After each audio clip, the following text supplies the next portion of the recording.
resolution to get them out the way. Yeah. Plus, you know what?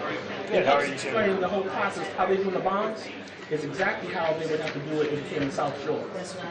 They would have to come here and argue the bond case in first. That's good. Which is good. That's what I'm saying the whole while. Okay, when you deal with bonds, they gotta come here. It's not really relevant. That's what I was trying to get across. Yeah, And this that's is why I just assumed, that's, I'm glad you asked him. it's the same process.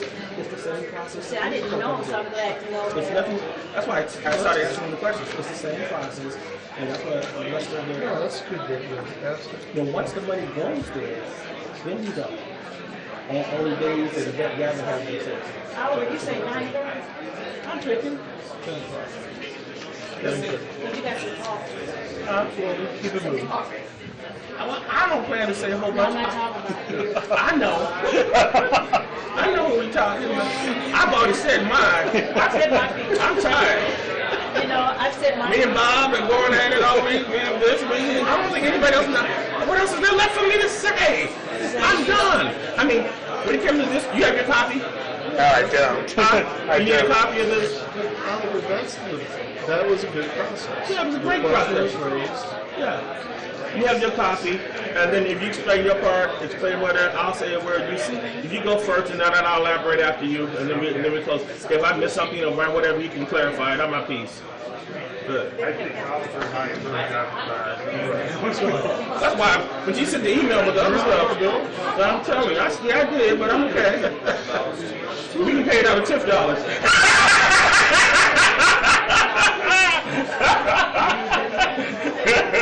We are so far over the cap for this.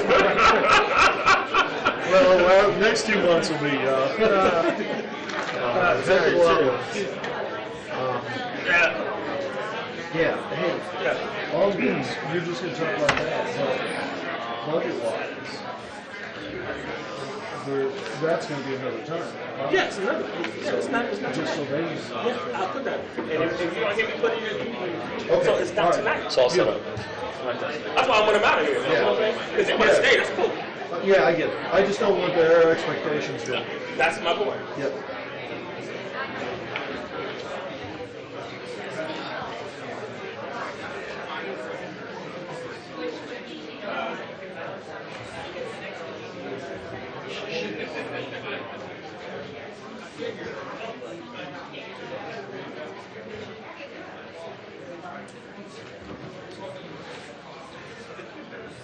Where did you get hot coffee? It's some banger. Is that? Yeah, the glass pot is decaf, and the other one is. About 7 o'clock, the heat gets kicked Okay. off, or the air. I'll trust you. By 10 o'clock, it's about 80 in here. I love it. Hasn't the county paid Yeah, we got the air running. We take our mom, my mother-in-law, to the hotel Saturday. So she's 87. And we walk in her room. They didn't have the air on, at the hotel over there. I'm like, God, it's hot. She goes, it is a little warm. It's on 80. And it's not running. It's shut off and the room's 80. She goes, well, I'll turn it on. Put it on 79.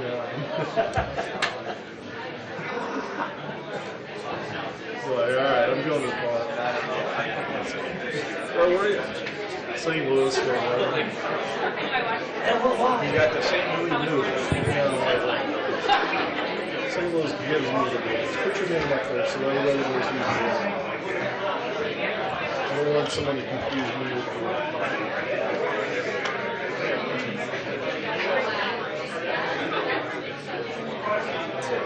They're going to come by and smash it. It's not a big deal. Yeah, because it's people that are coming to I protest this.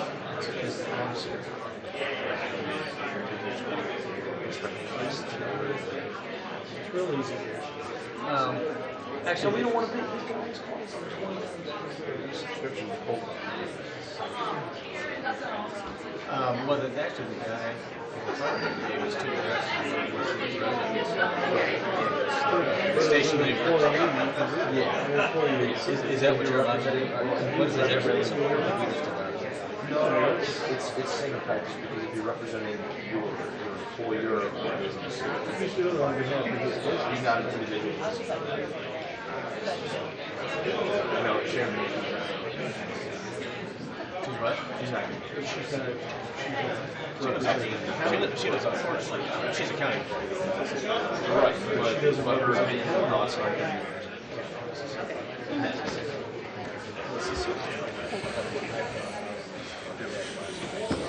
Yeah. So, this is an old one. Yeah. So, yeah. Oh, yeah. Yeah, let it dry out. All that will dry out. All electronics will dry out.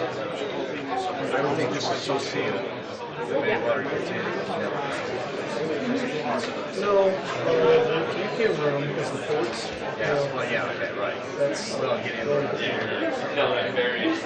Anyway. we buy foam. They have foam That's right, right. We buy foam from yeah. the same company that's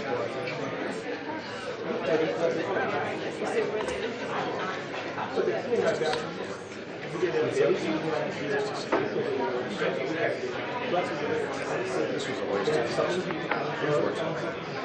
I must have been another version. You know what? Yeah, to try this one here. You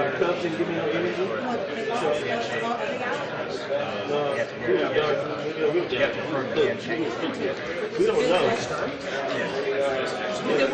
This is a one.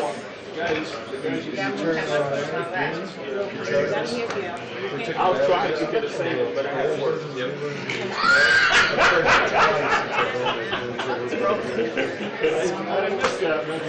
They'll kick the heat off at 7 or whatever. I was going to Terry serious. I said, shoot, they didn't get to play second base. I told my wife to drive in Chicago and help me. I said, I ain't taking you nowhere. I'm screaming at the TV, yelling. I got tired. I said, forget it, guys. The series starts We tomorrow. have to find a little bit. It's Houston Astros and Dodgers. Well, the Dodgers probably. Yeah. it'll be a good This series. was good. Yeah. I don't watch that. I don't watch that. My dad I don't watch football till it gets into. he taught me to hate the Dodgers when I was a little kid. So, I could just watch law, the rest of it was up at 2 o'clock last night. yeah, you hate two teams, the Dodgers and the Tell Cardinals. them, If they're playing, you're brutal against them. That's what we've done in our family for years. The Dodgers and the Cardinals. Boy, nobody cares. Well, Said that. at least the Cardinals can be the Dodgers. I tried to work one to some moons and some moons over here. I tell you, that picture was awesome. Though. Look at everybody. Yeah, well, that's good. Wow. Well, yeah. How about, what's his name, from Houston? Verlander. Oh. Man.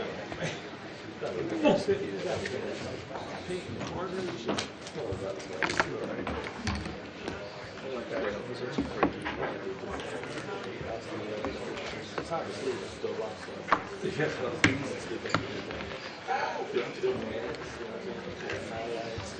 busting at the TV. Just one thing. Then I realized I got to go work or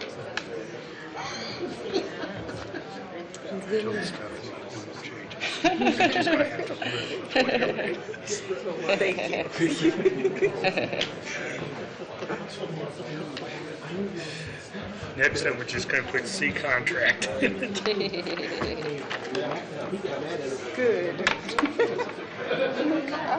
I don't know. There's a lot of changes.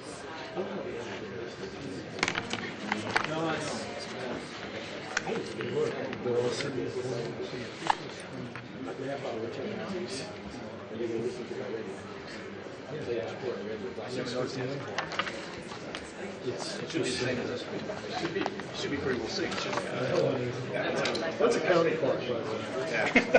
Yeah.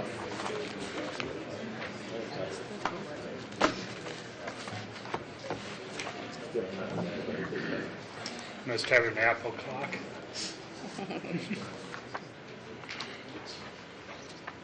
Good enough? Close. Cool. Yeah, that's it.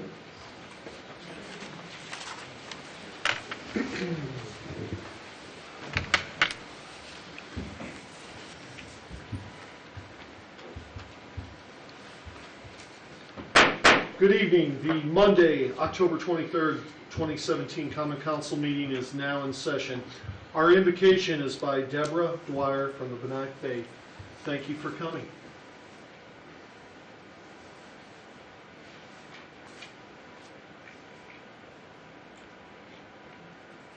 O my God, O my God, verily I invoke thee and supplicate before thy threshold, asking thee that all thy mercies may descend upon these souls. Specialize them for thy favor and thy truth. O thou kind Lord, thou hast created all humanity from the same stock. Thou hast decreed that all shall belong to the same household. In thy holy presence they are all thy servants, and all mankind are sheltered beneath thy tabernacle. All have gathered together at thy table of bounty. All are illumined through the light of thy providence. O thou kind Father God, gladden our hearts through the fragrance of thy love. Brighten our eyes through the light of thy guidance.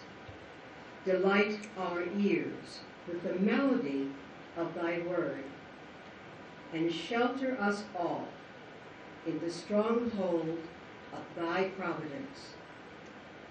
Thou art the mighty and powerful. Thou art the forgiving, and thou art the one who overlooketh the shortcomings of all mankind. Thank you. Pledge allegiance to the flag of the United States of America, to the republic for which it stands, one nation, under God, indivisible, with liberty and justice for all. Thank you. You may be seated. If you would, please turn your cell phones to silent.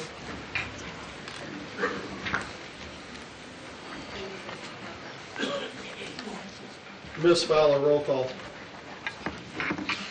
Councilmember Preston? Here. Councilmember Kelly? Here. Councilmember Broughton? Here. Councilmember Varner? Present. Vice President Davis? Present. Councilmember Vorty? Present. Councilmember Furlick? Here. Councilmember White? Present. President Scott? Present. 9 present. Thank you. Report on subcommittee and minutes, please. To the Common Council of the City of South Bend, the subcommittee has inspected the minutes of the October 9, 2017 meeting of the council and found them to be correct. Therefore, we recommend the same be approved. Motion to accept? Second.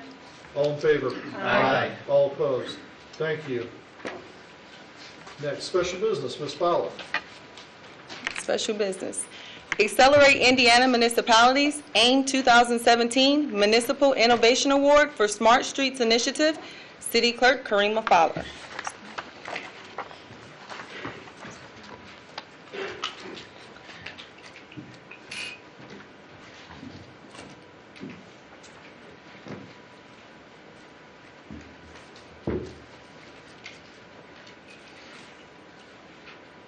City Clerk Fowler, office is on the 4th floor of the County City Building.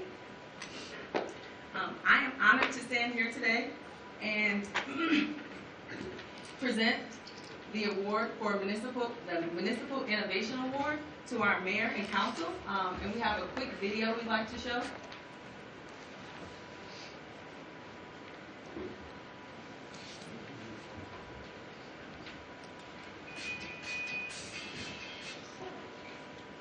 You want to put a microphone here?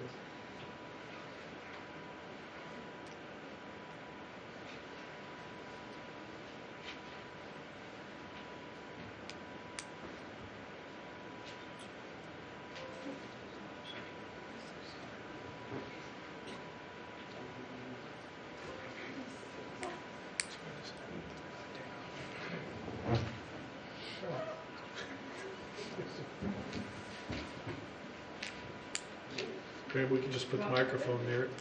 Yeah, we could, but who's connected to that? While Graham's getting that ready, I'll go ahead and speak. Go ahead. So last week, myself, Councilmember Joe Broden, John Gordy, and Jatin Kane, we all went to Evansville, Indiana, for a conference and to accept this award.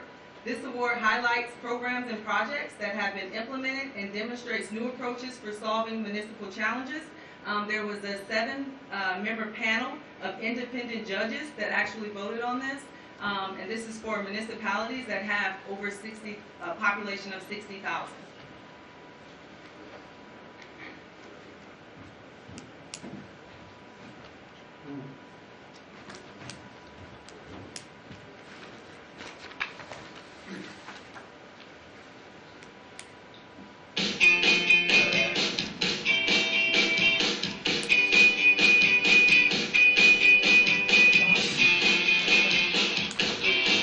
Smart Streets is the city's initiative to rethink the role of streets in the community. So we were thinking along these lines to create a strategy for revitalizing our downtown and our commercial areas. We know that for downtowns to be more vibrant, you need residential development to take place, you need more retail development to take place, and you just need more active users of space. Smart Streets was an opportunity for us to use streetscape as economic development. What we saw was that when we had a 4-lane, one-way highway blasting people through town, it was really serving to evacuate the downtown at the very moment when we're trying to repopulate downtown. We're trying to make sure that we have a streetscape that supports city life, that promotes chance encounters, it's good for business, kind of place you'd want to walk along the side of the street. And we knew we had to make some serious changes in order to make that happen. The key part of this project is to make sure that all the streets carry their fair share of traffic. If we were to direct all the traffic onto one street, we'd be forced to make them wider lanes and more lanes. We wanted the lanes to be a maximum of 3 lanes per street. That's roughly a 30-foot cross-section or 35 feet, and allows you to create a shorter crossing distance. This isn't just a traffic program. This is an economic development program. And we've logged over $90 million in investment, private investment, for people who are choosing to invest in downtown business because they've seen what we've been doing in the streetscapes. When we choose to make a public investment in the streets, then businesses feel more confident making a private investment, taking advantage of those streets, and taking advantage of the foot traffic and the vibrancy that it brings to the downtown. I think early on, Smart Streets received a bad rap. There was some public outcry about the costs associated with implementing the program. And now that we're near completion and complete in certain areas, I think a lot of people have become on board with the program overall. It was initially perceived to be some type of improvement to just the driving and through the biking and the commuting. And really what we're seeing is an overall economic boom to this area, to South Bend and to downtown in particular. We feel it every single day. When we're driving, when we're walking, I feel it in my business. The greater number of people out on our streets makes it a safer, more vibrant place for us. Overall, the general aesthetic of the downtown landscape now is completely changed. It's completely walkable and bikeable, and if you look to the sidewalks, you can see that there's dedicated bike paths as well as dedicated walking areas. The greenery that has come up along with it, as well as the pavers and brickwork, is completely different than how it was before. For a long time, I feel many people have forgotten what it felt to be a city, and that all of these different things need to be knit into this tight fabric. Transportation, placemaking, development, all have to be knit together into this fabric where then you can really try to understand what it feels to be a city. And I think we're seeing that here in South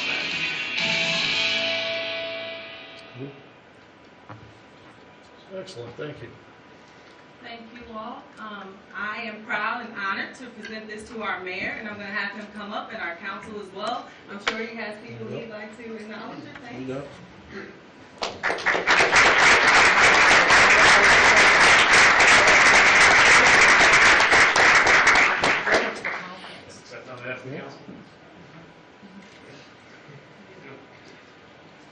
We invite Jatin Kane as well, who's here, just to take a moment. And we thank you, Clerk Fowler, and everybody who, the council board, everybody represented South Bend at the AIM event. Obviously, it's exciting for us to see statewide recognition in the Smart Streets is again an award-winning effort. I just want to offer thanks in a couple of ways. First of all, not only Jatan and the Public Works team, but just about every part of the city administration had to do something in order to make Smart Streets possible. And that was true through economic development, figuring out ways we could get the financing together, public safety weighing in on making sure that it would work. And perhaps most importantly, want also to thank the council. There were a number of votes that came before this body. There were ultimately dozens of meetings that were connected in some way to the Smart Streets Initiative. And this council approved the effort, but not unquestioningly. There were a lot of changes to it. There was request by the council to ask this administration and ask me to stop, slow down, redo some things, something I don't always love to hear because we love to accelerate, but it unquestionably made this a better project. And so it's very much with the awareness that this would not have been possible without support from the public and support from this council that I'm very pleased that the city's been given this award. So thank you.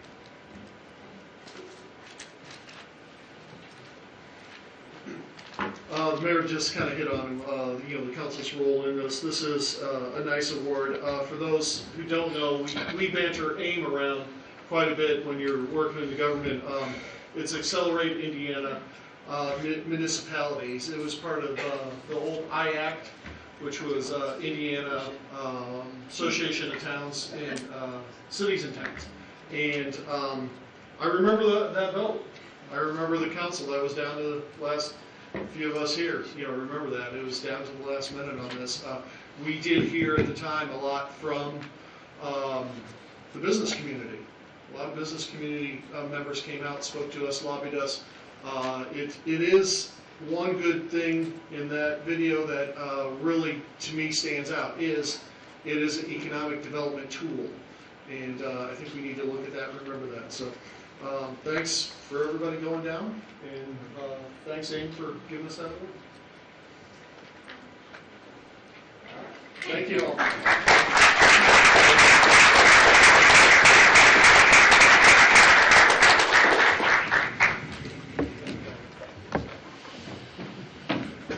Motion? No motion needed, just no resolution or anything on that. Okay. Presentation. Cool. We're moving on. Just a Scrivener's error report from city offices. The mayor does not have a report this time. Right now, Before, Mr. President, yes, sir. could you repeat? There may be some people here from the Douglas Road situation.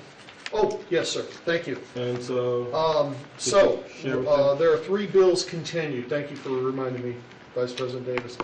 1217, the zoning for the Douglas and 23 property has been continued to 1113. So has Bill 7817 on tax abatements. That's continued to 1113. And the Old National Fiscal Plan has been continued to 1113 as well. that also was regarding the Douglas Road situation that dealt with the issue of annexation.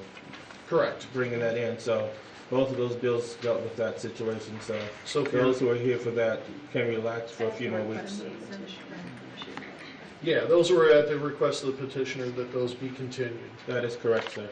So, so if anybody's here for the Douglas and 23 property issue, those are continued to 1113 as well as the tax abatement amendment.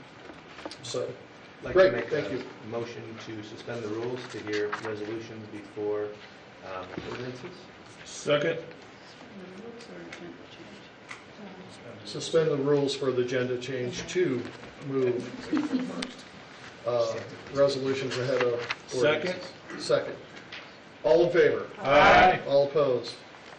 Great. For the citizens here, what we just did is we are going to move the resolution portion of our agenda to the top. So that will come before bills and ordinances, the committee of the whole portion.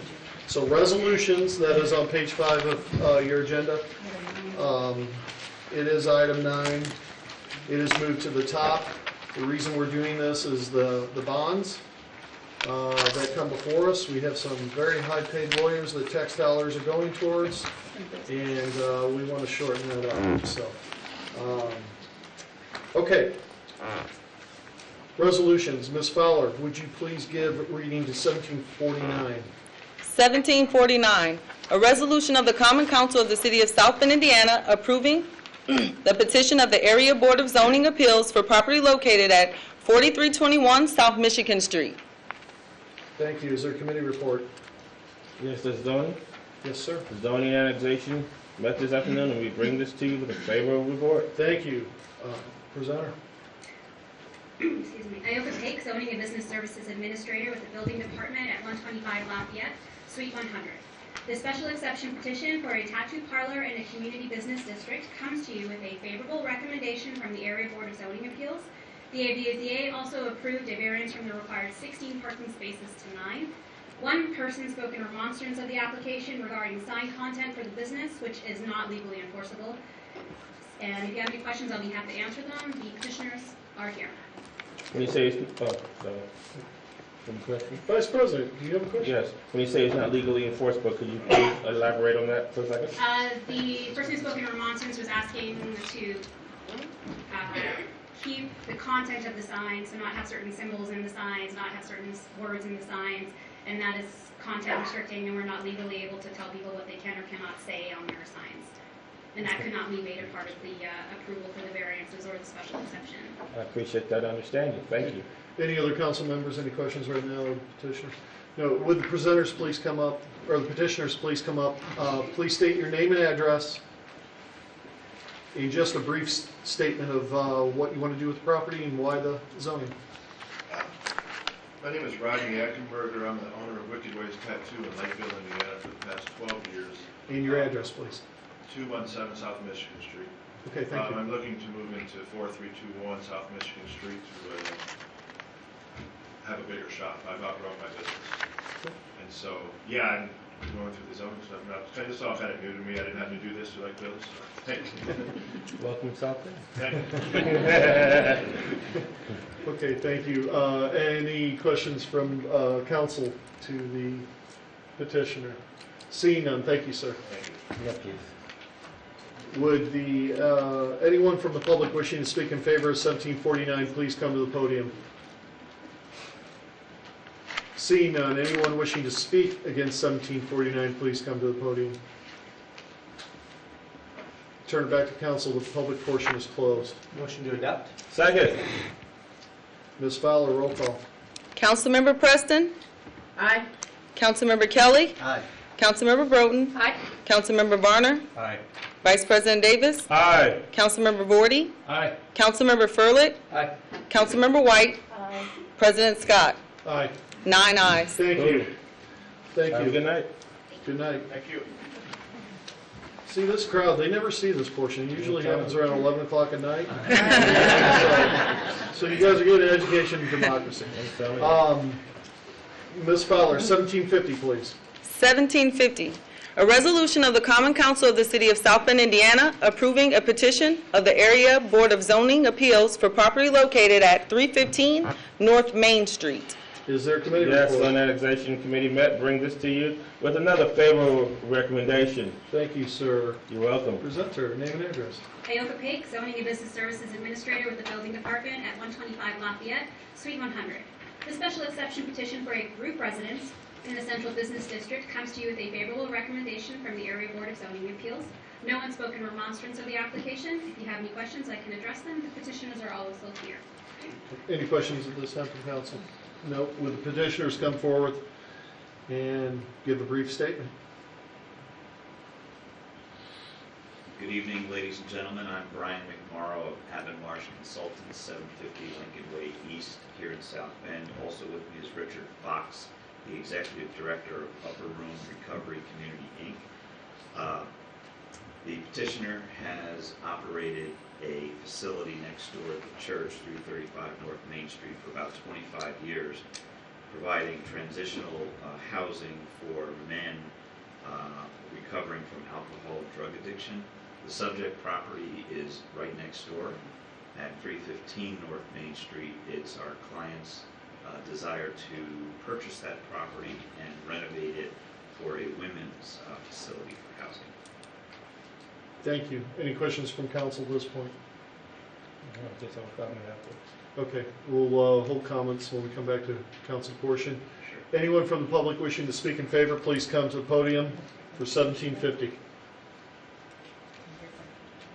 Seeing none, anyone wishing to speak against 1750, please come to the podium. Seeing none, I'll turn it back to council.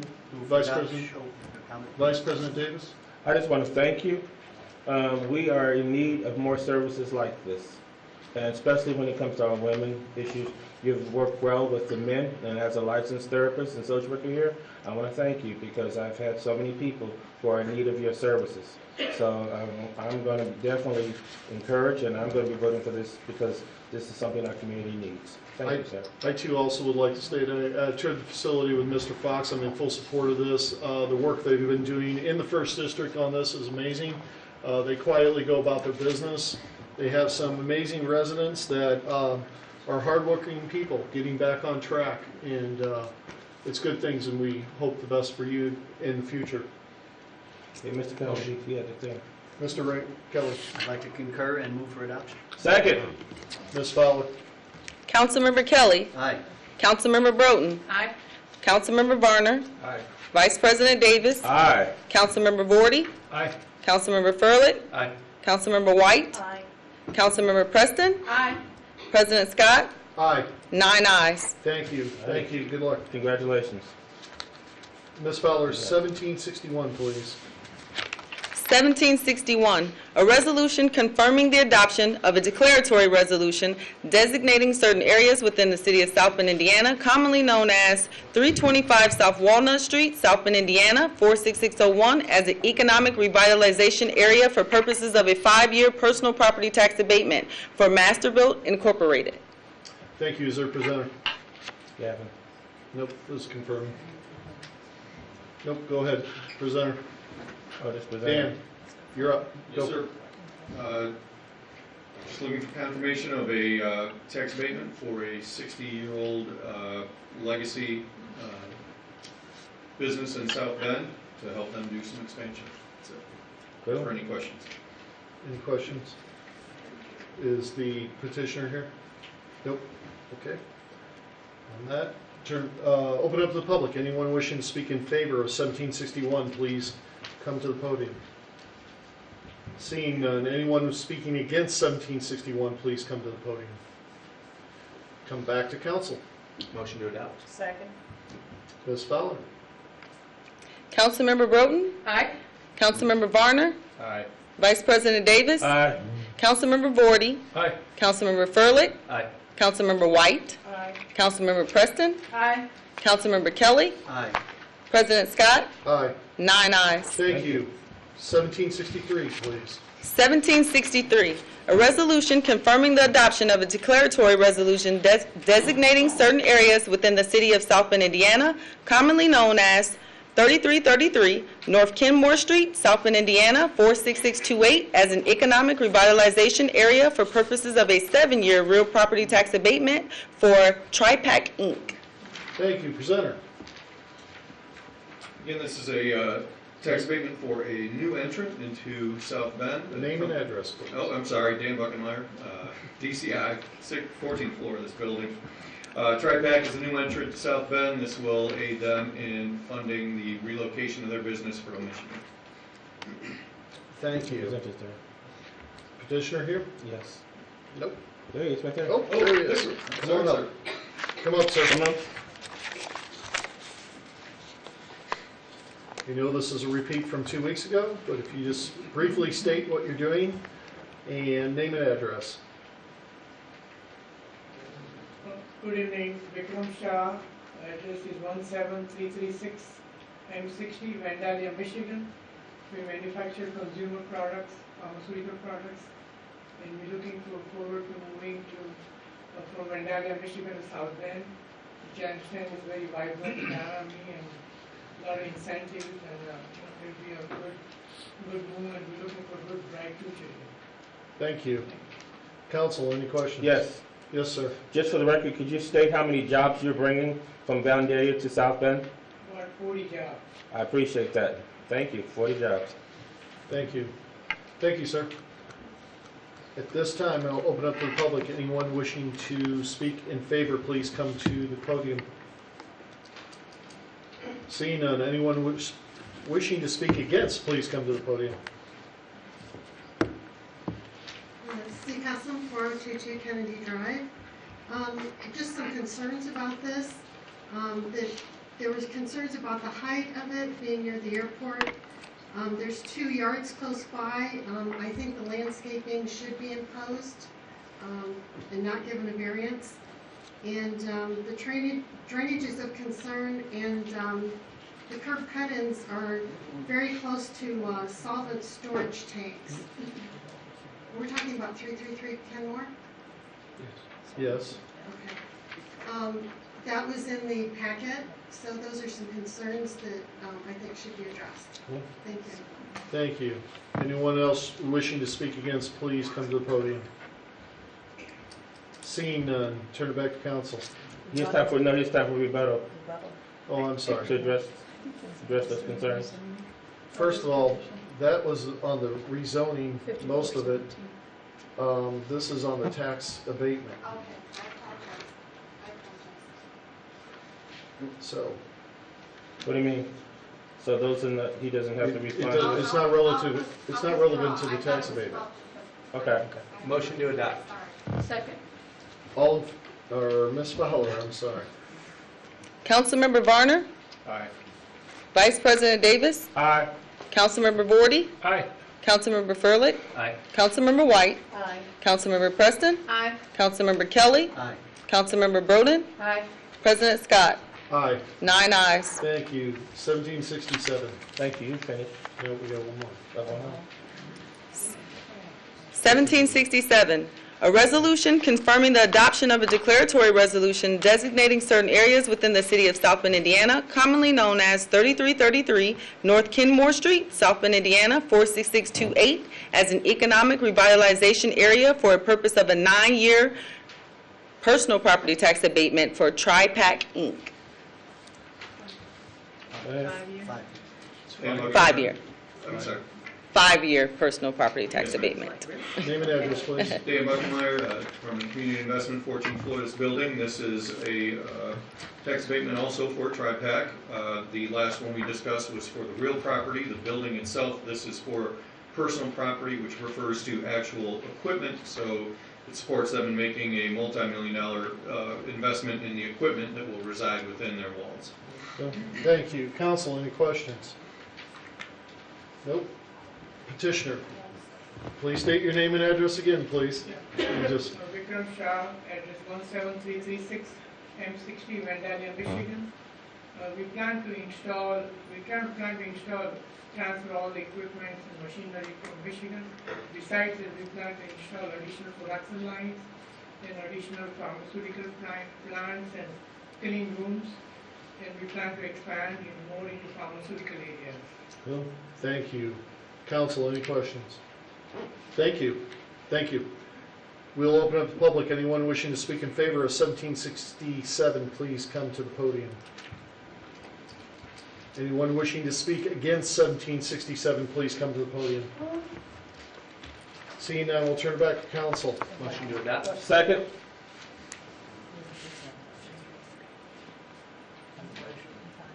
You guys all right? So we did second. Yep. Ms. Fowler. Vice President Davis? Aye. Councilmember Vorty? Aye. Councilmember Furlick? Aye. Councilmember White? Aye. Councilmember Preston? Aye. Councilmember Kelly? Aye. Councilmember Broden? Aye. Councilmember Varner? Aye. President Scott? Aye. 9 ayes. Thank you.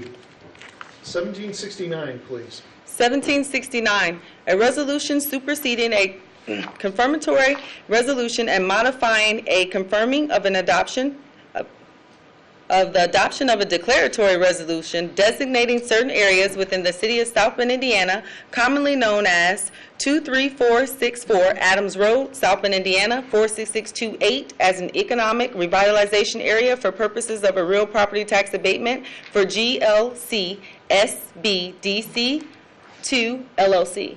Thank you. Go ahead, Dan. Dan Buckenmeyer, still. Jesus. Department of Community Investment, 14th floor of this building. So the abatement is a modification to a previous abatement for this building that has not yet been built, but we want to accelerate the action so we can get a critical piece of commercial property inventory in place. The substitute bill, as an aside, is just simply to correct some scrivener's errors in the property description and corporate entity name. So, Need a motion to accept. Motion to accept the substitute. Second. All in favor? Aye. All opposed? Thank you. Any questions right now for petitioner? I mean, the presenter? Is he gonna do a whole presentation? Or Yep. Well, this is Question presenter. now? Let him present? No. Do you want the? I have a Hang question on. about, this was the one that had the 100% abatement, the question that we Okay. talked about last time, right? So I just wanted to, whether it's appropriate here or there, I'd like to just bring that, All right. a nice summary of what's changing with your abatement, and just so the public knows. in brief, it was previously, about a year ago, it was proposed as a 9-year tax abatement that would be tiered from 100% down with the benefits basically degrading, if you will, over the course of the 9 years. What we are doing is accelerating that, bridging the term to 6 years and making it 100% abatement to basically accelerate and encourage the developer to build this piece of property. We had noted in our previous presentations that there have been potential entrants to South Bend that chose other cities to locate in that had looked at a location, or for, I should say, a location here. We don't have any existing commercial real estate inventory that fits this profile, which is the profile is essentially that just about any new manufacturer, wholesaler, warehouser is looking for in terms of ceiling height, docks, and other amenities and so on. So that is the reason community investment is interested in moving this project along. So, Thank you. Any other questions? Is it comment time, or we get comment later? Comment later. Okay. Will the presenter please step forward and just give a brief, our petitioner, I'm sorry, a brief summary of the project? Sure thing. Jeff Smoke, Great Lakes Capital, 112 West Jefferson. I think Dan laid out a pretty good summary of the reason for the change, and we're just looking to capitalize on the success of the first spec building we did 2 years ago. Great. Any questions to the petitioner? Okay, we'll open up to the public. Thank you. Anyone wishing to speak in favor of the substitute 1769, please come to the podium. Seeing none, anyone wishing to speak against 1769, please come to the podium. Come back to council for comment. I'd like to comment. Ms. Preston. When we first heard this resolution, there was quite a bit of concern from the public looking at this issue of the 100% tax abatement. That being a new structure, something new that the city can, or that folks, cities in Indiana can do. But because there was so much concern about it, I will be voting against it today, just as a part of a matter of the record, so that that voice can be heard. That's it. Thank you. Any other comments? I'll make a quick one. Yes, sir. Just appreciate community investment's creativity in the sense that with development like this previously, we were typically expending TIF dollars, which are direct funds coming from the city.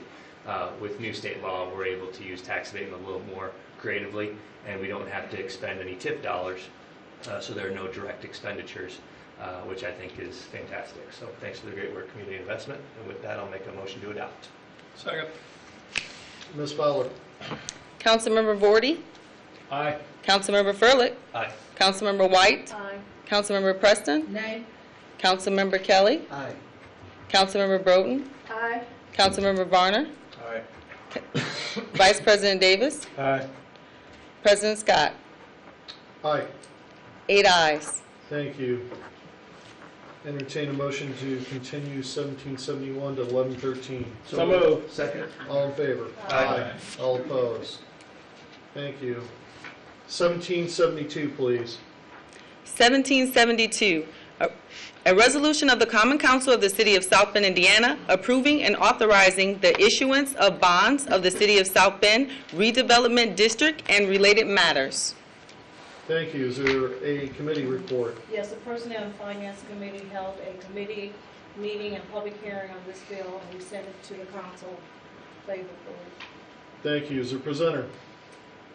Good evening, Council. Aaron Perry, Executive Director of South Bend Venues, Parks and Arts, offices at 321 East Walter Street. Thank you. Presented previously in budget hearings what I'm about to show again, but I thought as transformative as these projects are, as important as these are to our community, I would run through the suite of projects again for everyone's benefits.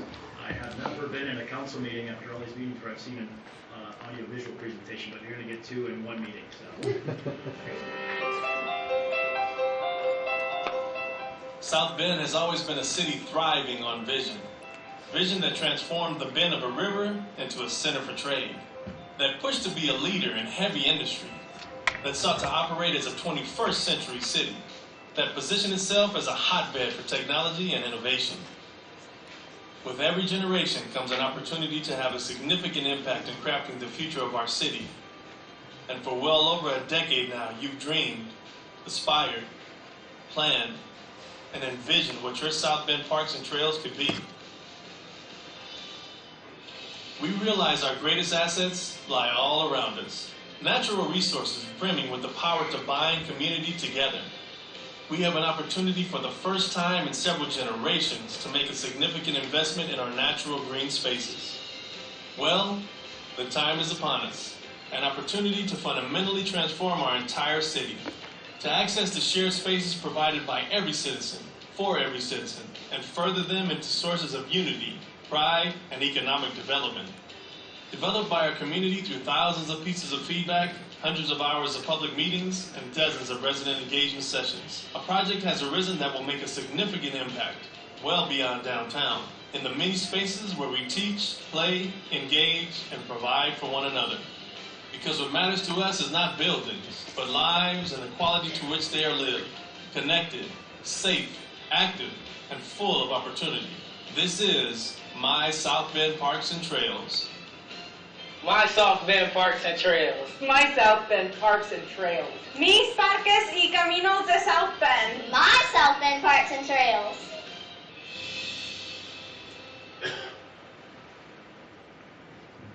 The suite of projects that we'll be discussing tonight is every bit as transformative as the Smart Streets project that just won statewide recognition, and I can't help but believe that we'll be back here in just a couple years' time accepting the award for our work here. Such a plan hasn't been dreamed of in South Bend since nearly 100 years ago, almost to the date, when George Kessler presented the Parks and Boulevards plan. We've dusted off that plan as well as dozens of other neighborhood plans.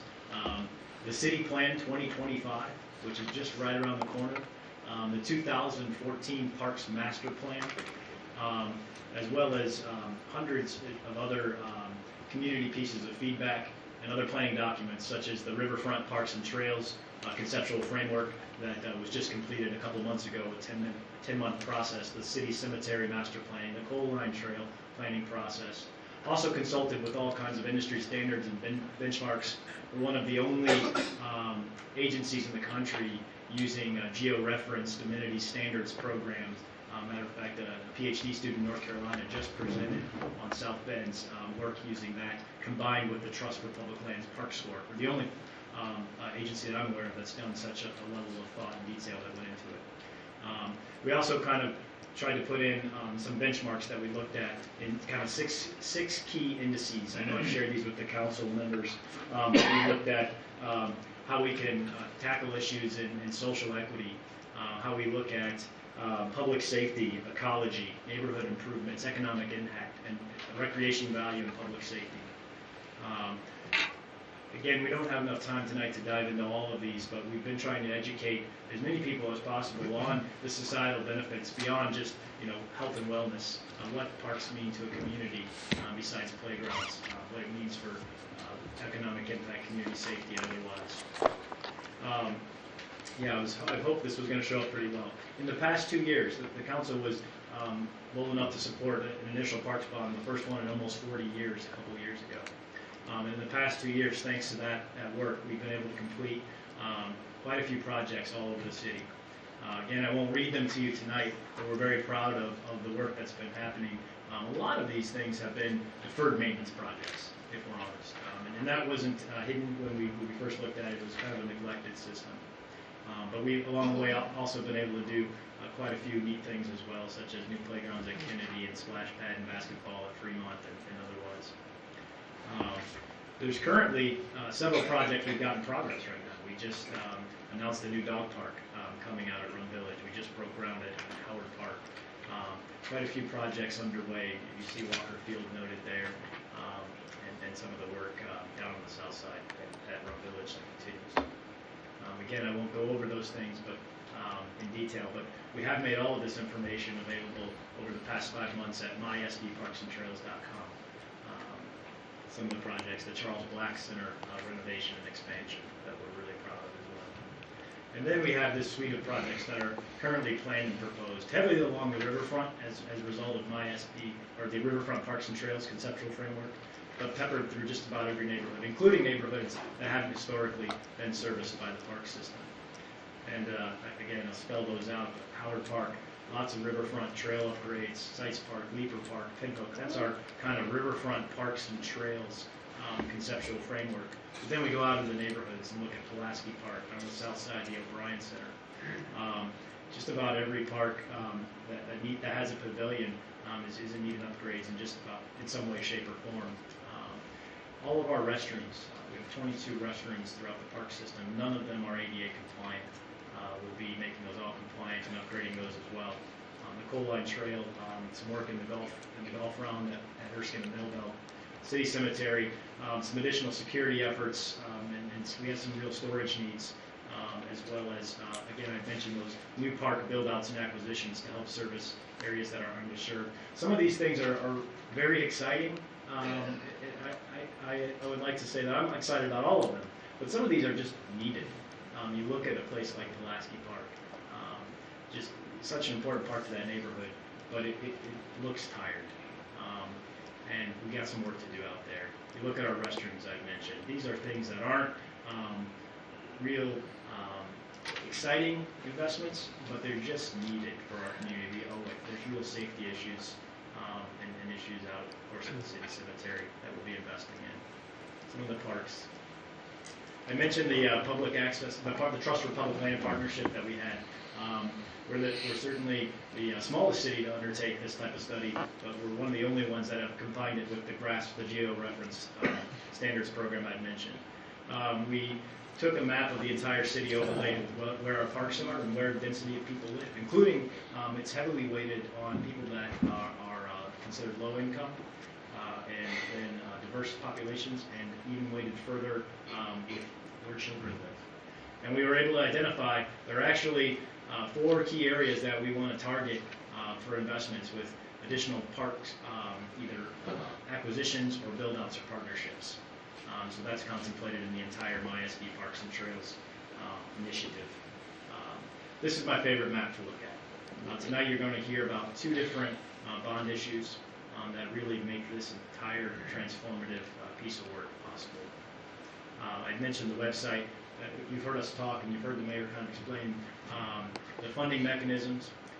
Roughly is a third, a third, and a third. We've already got committed just over $12 million worth of outside funding.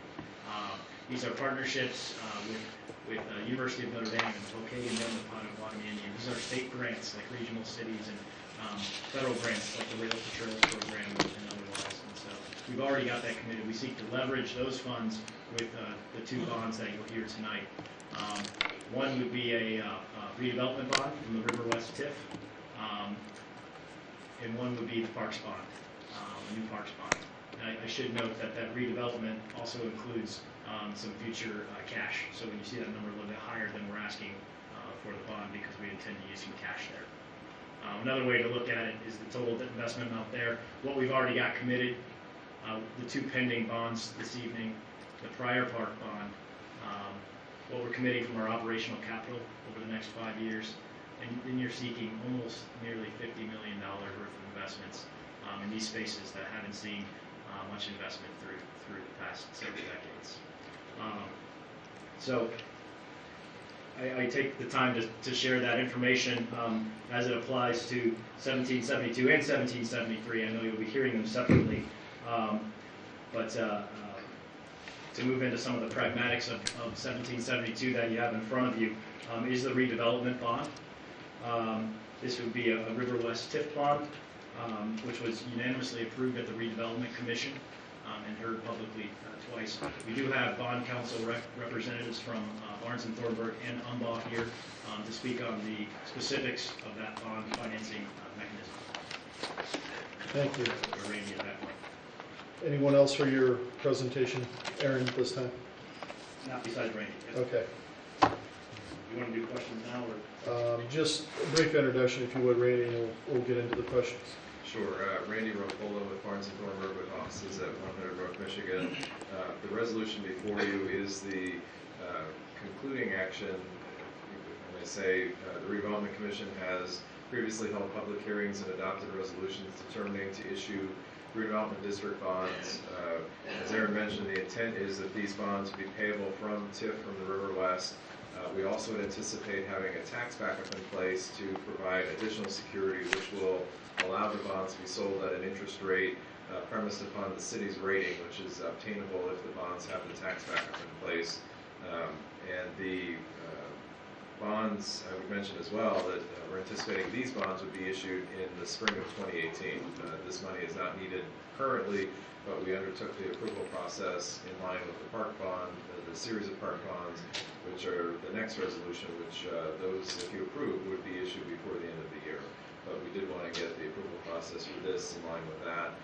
So if you approve these tonight, nothing further would happen until the spring of 2018. I'm happy to answer any questions with respect to the resolution. Council, any questions? Go ahead. Go ahead. Go ahead. Ladies, Go ahead. Yes, no, maybe. Ms. you- Preston, I Okay. recommend you. I think this is going to be for Aaron.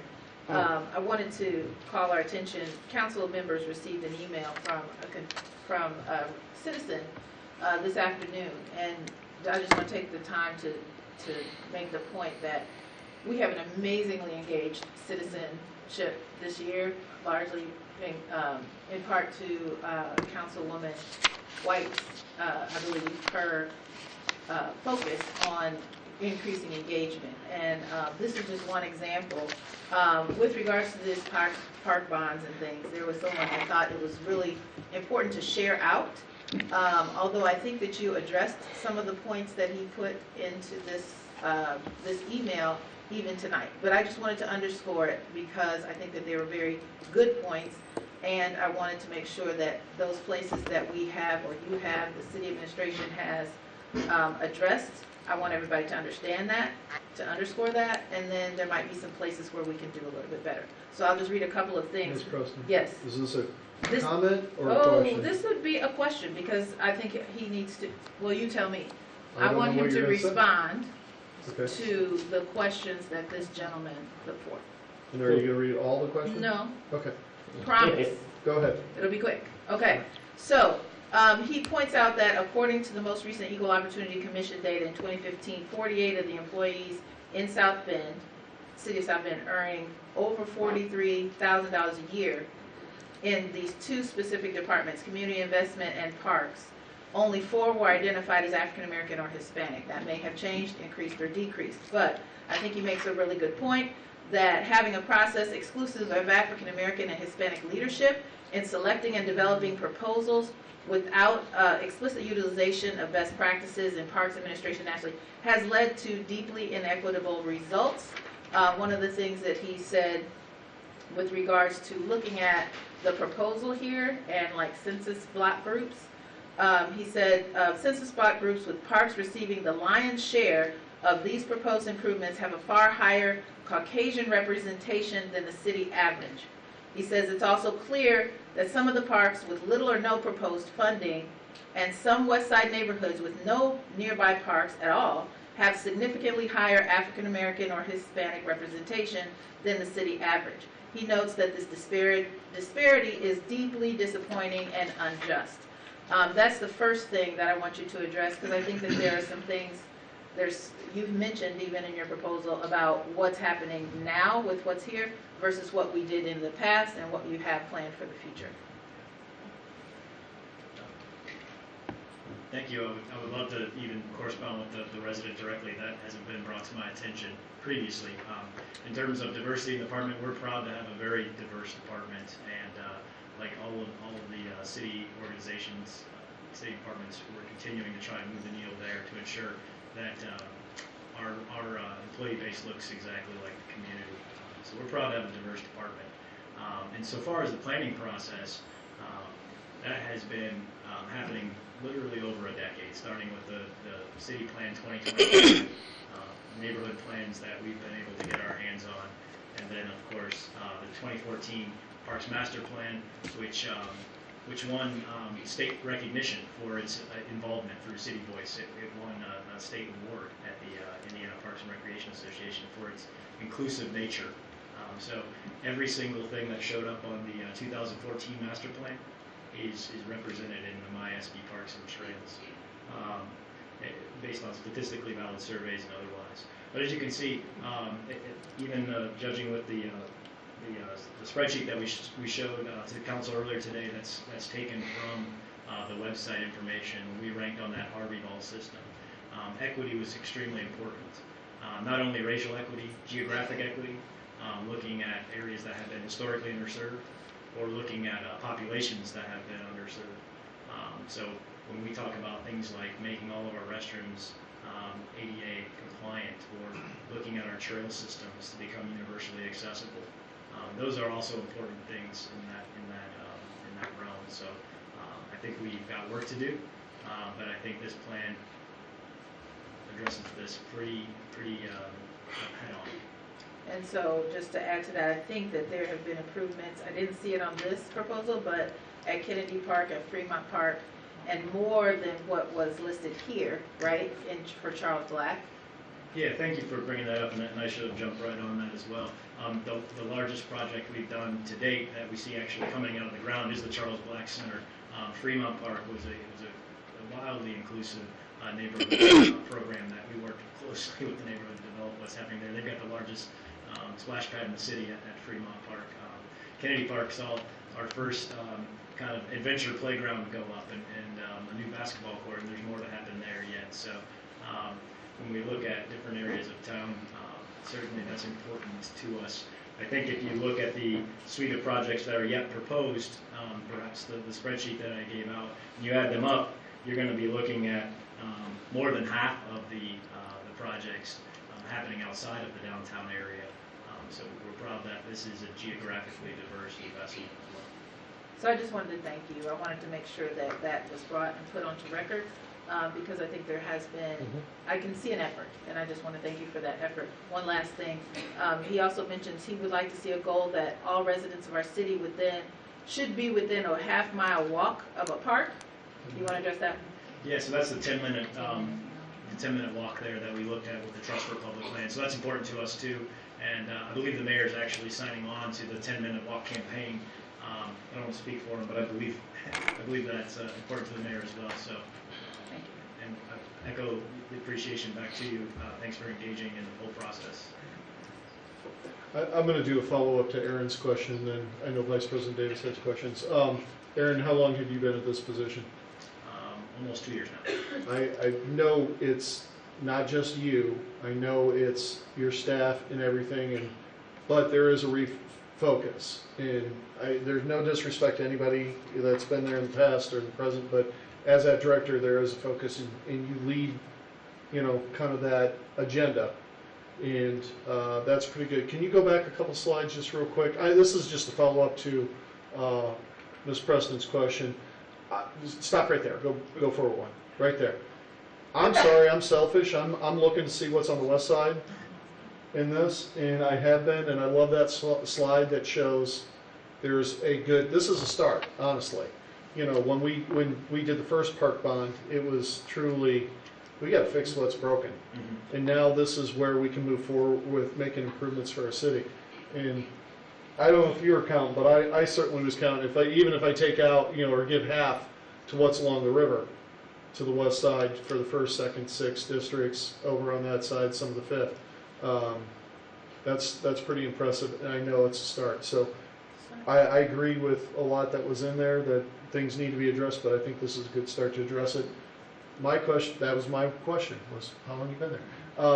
Vice President Davis. Feeding off that, and then I have another question. Could you state how many of the South Bend parks are being addressed by this? And then the ones that are not being addressed between the TIF plan that we're about to vote on and then the park ones what are you doing to address those who are not being? So again, when you combine the TIF bond and you combine the park bond, two bonds, share how many of them are affecting the total amount of parks, and then how many parks are left that have not addressed, and then what's your plan to address that? So we can go back to cover and say that every single one of our parks, no matter west side, south side, east side, north side, rich, poor, whatever, are being addressed. Could you then have a follow-up question? Thanks, Councilman Davis, for giving me an opportunity to correct my cover letter, because I actually said 32 in the cover letter, and it's 36 parks are being touched out of the 52 park properties that we have. So it's not all of them, but it's the majority of them. We do know that in the past several years, some of the parks have gotten refreshed a little bit, so those you won't see those come online. But we're aware that there's going to be other needs. As I mentioned, this was largely founded in the 5-year Parks Master Plan that took place in 2014. That was a 5-year plan. And so we'll start in 2018, start to refresh that plan for the ensuing 5 years. At that point in time, I fully am aware that we're going to see additional capital needs be required, and at that point we'll revisit those when that list is generated. And earlier today I asked you to get that list of those, and then you'd be able to share for that. Last point, you said you looked at a lot of the different plans that have happened over the last years. In that study, did you include anything that you saw from the Miracle Park concepts that were, this council had a long debate about that a few years ago, Miracle Park kind of things. So could you highlight, just briefly, are there any of our parks that these bonds that will help children, families, adults, anybody else who has any disabilities and issues, children or adults who have disabilities? What does this bond, whether it's the park bond or whether it's the TIF bond, what does it do for families whose children, families, adults, parents, older people, whatever, have a disability in that? Because that was a part of the Miracle Park. Could you share some light on that, please? So Miracle Park, it turned out, wasn't quite the right fit for our organization. We don't have the ongoing operational expertise to do that. But I am aware that there are groups that we'll be partnering with to make that a reality in the future. In exchange for that, though, it became really evident that what was more important to families was their neighborhood parks, the ones that they use every day. Rather than just having a specialty baseball field, that was good. Let's make sure all the restrooms are ADA compliant. Let's make sure the trail systems are ADA compliant. Let's make sure we have safe routes to parks, so sidewalks in and out of parks and things of that nature. Any new playgrounds that we've been installing lately are universally accessible as well. Potawatomi has the universally accessible surface, as well as Keller Park. We look forward to introducing more of those wherever you see playground upgrades coming in as well.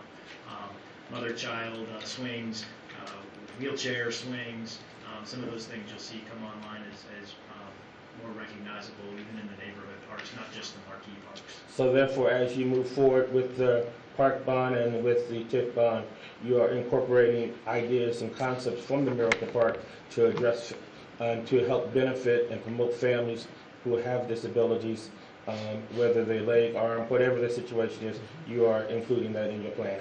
Absolutely. I appreciate you doing that. Thank you, sir.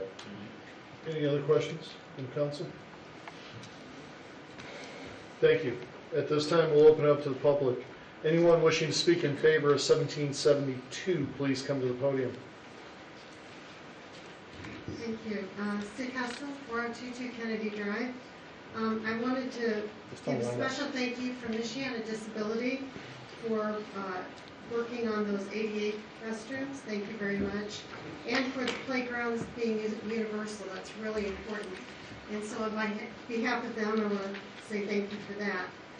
I did want to bring up a financing question about it. And Dr. Barger pointed this out. It's a bond for $12,200,000. It'll take 15 years to pay off, about $1 million a year. So that means that what is costing us $12,200,000 will actually cost us $15 million, or $2.8 million in interest.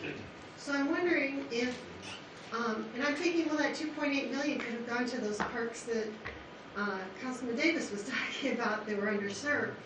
I just wonder if there's such a hurry, a hot hurry to get things done and issue a bond. It's like, put it on my credit card, you know, there's interest. I just wonder if the council could be more creative on coming up with ways to finance things that didn't cost us so much interest, so we'd have more money in the long run. Okay, thank you. If you would, please, there's a sign-up sheet. Please put your name and address on that. If you can move that to behind the gentleman, and we'll just catch it up. If you would sign in. I forgot to mention, everybody has 5 minutes to speak. You don't have to take all that time. And if you hear repeat, someone said what you said, we want fresh, new information, please. Thank you. State your name and address. And all right, my name is Charles Smith. I live at 2001 South Orange Street. I live near the Run Village Park. I gotta say, in the last couple of days, it became an eyesore, and I go out there quite often. I'm watching slowly as redevelopment is coming, and Run Village is coming alive. Run Village was alive back in the past, and I have kids. I have pets of my own. I got the opportunity to be behind the dog park initiative, and I'm glad they chose that location. One of the biggest things was the cost behind it, on ways how you can knock it down smaller, and I do know they're asking for some donations to kind of help out. So that's definitely one plus to that.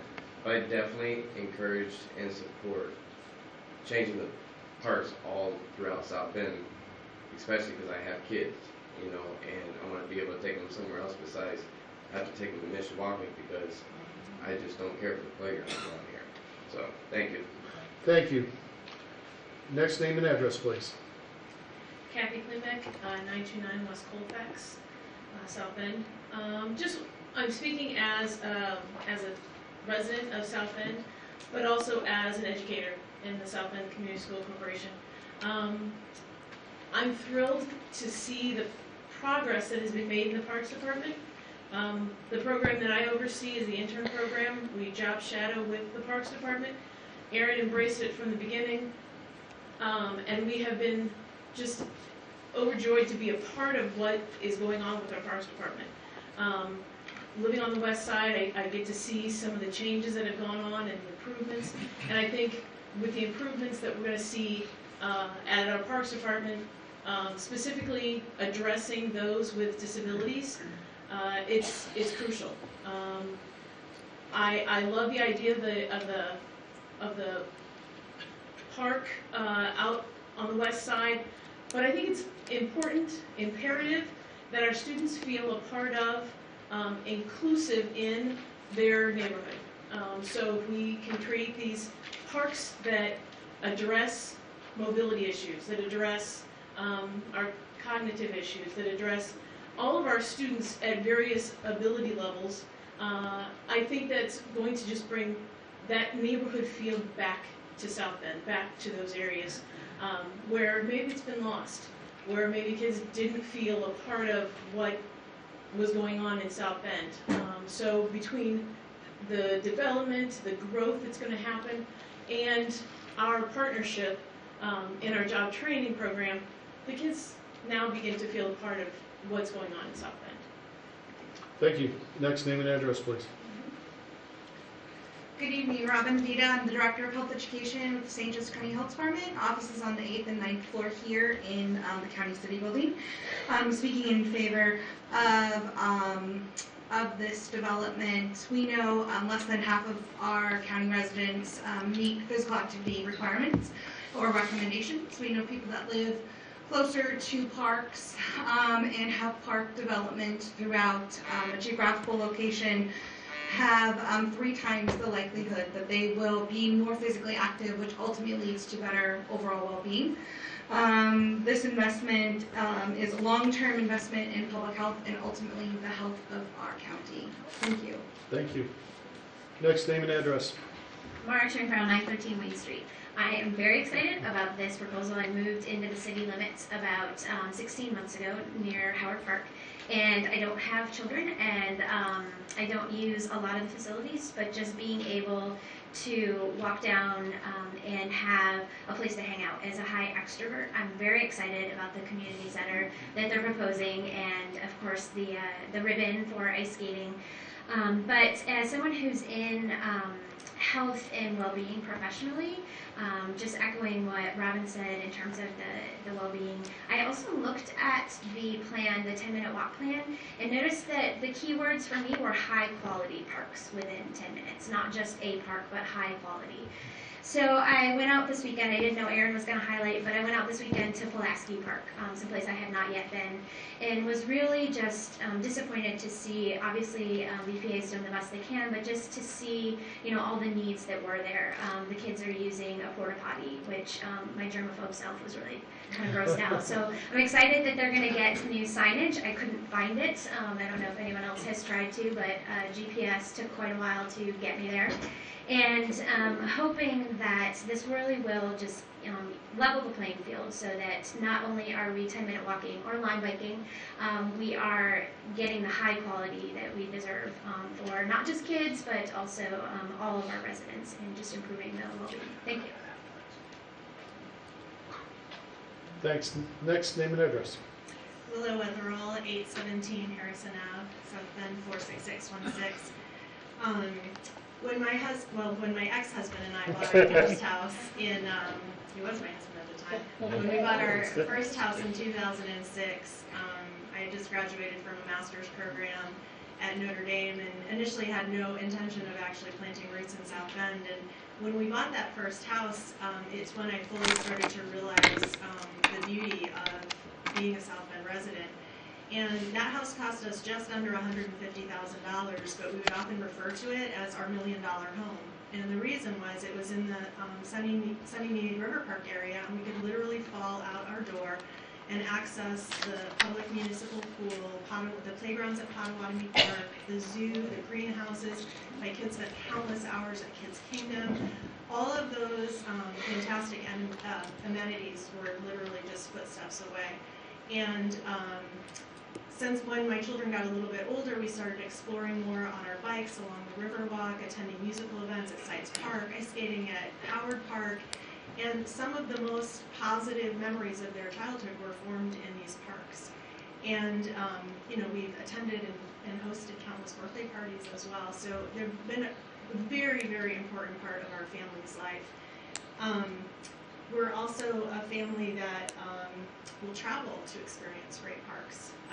We made a family trip to New York City and spent considerable time in Central Park, and we frequently go to Chicago to experience Millennium Park, Cloud Gate, and those huge fountains that are double as a splash pad. Again, stand out in our family's mind as sort of a remarkable asset. And I'm excited to see this investment in our parks because I want South Bend, not only for current generations, but for future generations, to have remarkable assets in its park system.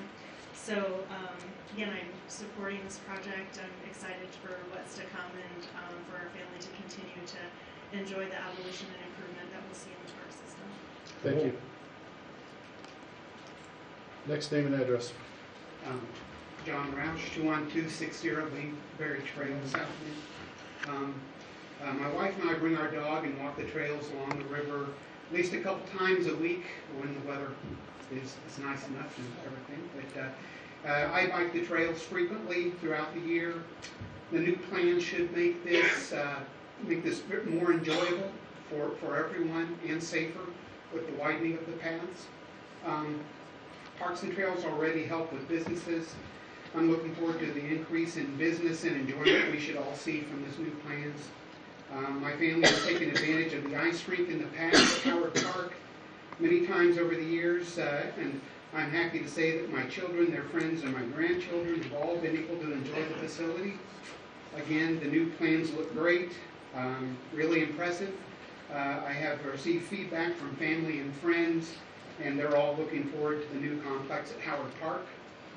My family has also been able to enjoy the East Race, Kennedy Water Playground, Potawatomi Pool.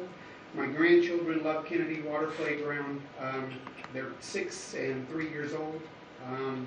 I've been able to see many of the plans for the changes to the Parks and Trails, and I'm really looking forward to the innovative and new concepts that the plans bring. Thank you. Next, name and address. Yes, my name is Kathy Heiderman, and I live at 51889 East Gatehouse Drive, South Bend, Indiana. I am a retired school teacher of 45 years and still subbing, but I'm here to talk about the river walk and biking trails. I live over on, kind of towards St. Pat's Park. I love the new trail that they did from Angela Boulevard, that I get, not in Angela, but Darden, and ride it all the way downtown, through the East Race, past Howard Park, down to IUSB, and come back again. I love that. I walk the East Raceway since it's been opened, which was many, many, many years ago. And I work at a place that people come to me and say, where can we bike, where can we walk? And I always tell them, excuse me, about the South Bend walkways.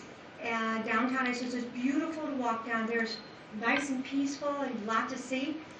I also suggested to them that maybe in the winter they could try doing snowshoeing on the bike paths as well, as long as you don't plow it. But even if you did, you could still do it. And maybe even cross-country skiing would be something that a lot of our people could pick up and have a place to go. But I love the bike paths. I had a knee replacement about 7 weeks ago, and I can't wait to get back on my bicycle and do it as long as the weather holds out for me. We don't get snow. So I'm in favor of what's going on with the walkways and the bike paths along the river. Thank you. Thank you. Next, name and address. Juan Constantino, 746 South Meade Street.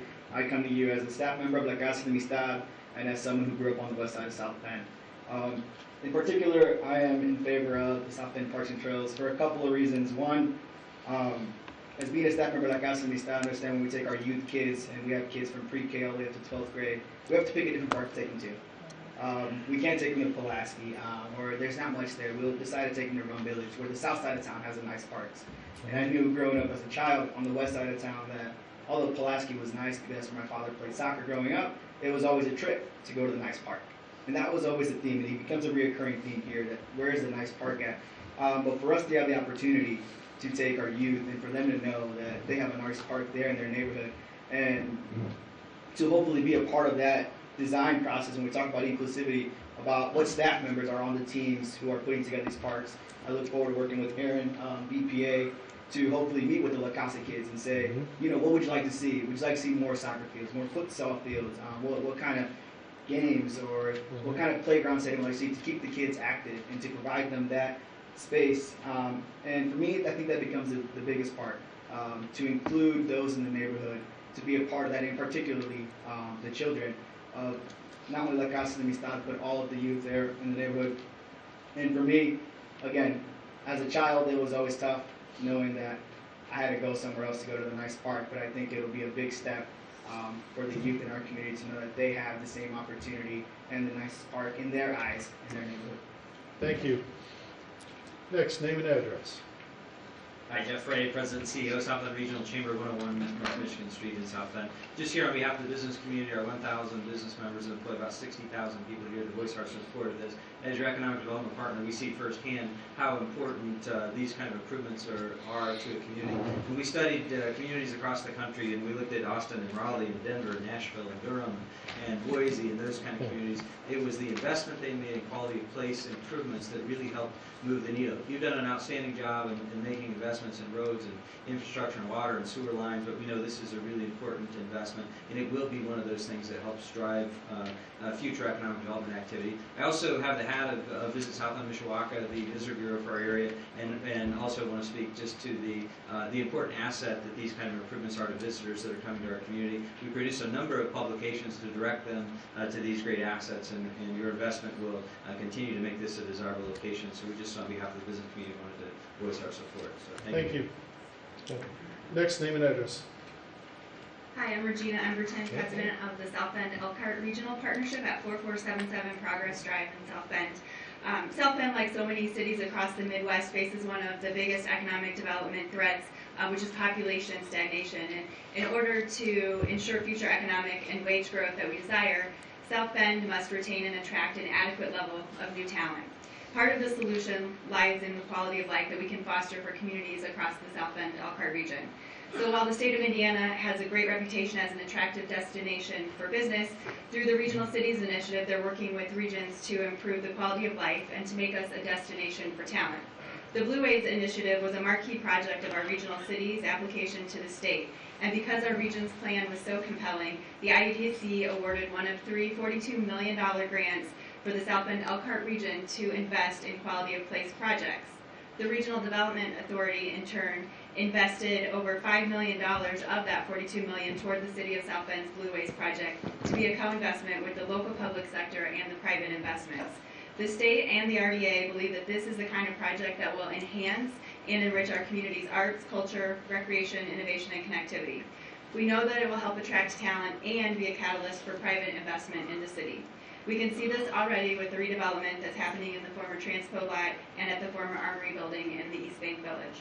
Even beyond the Regional Cities Initiative, though, the partnership and other stakeholders from across the region are working together on a set of strategic investments that will change the face of our region for decades to come.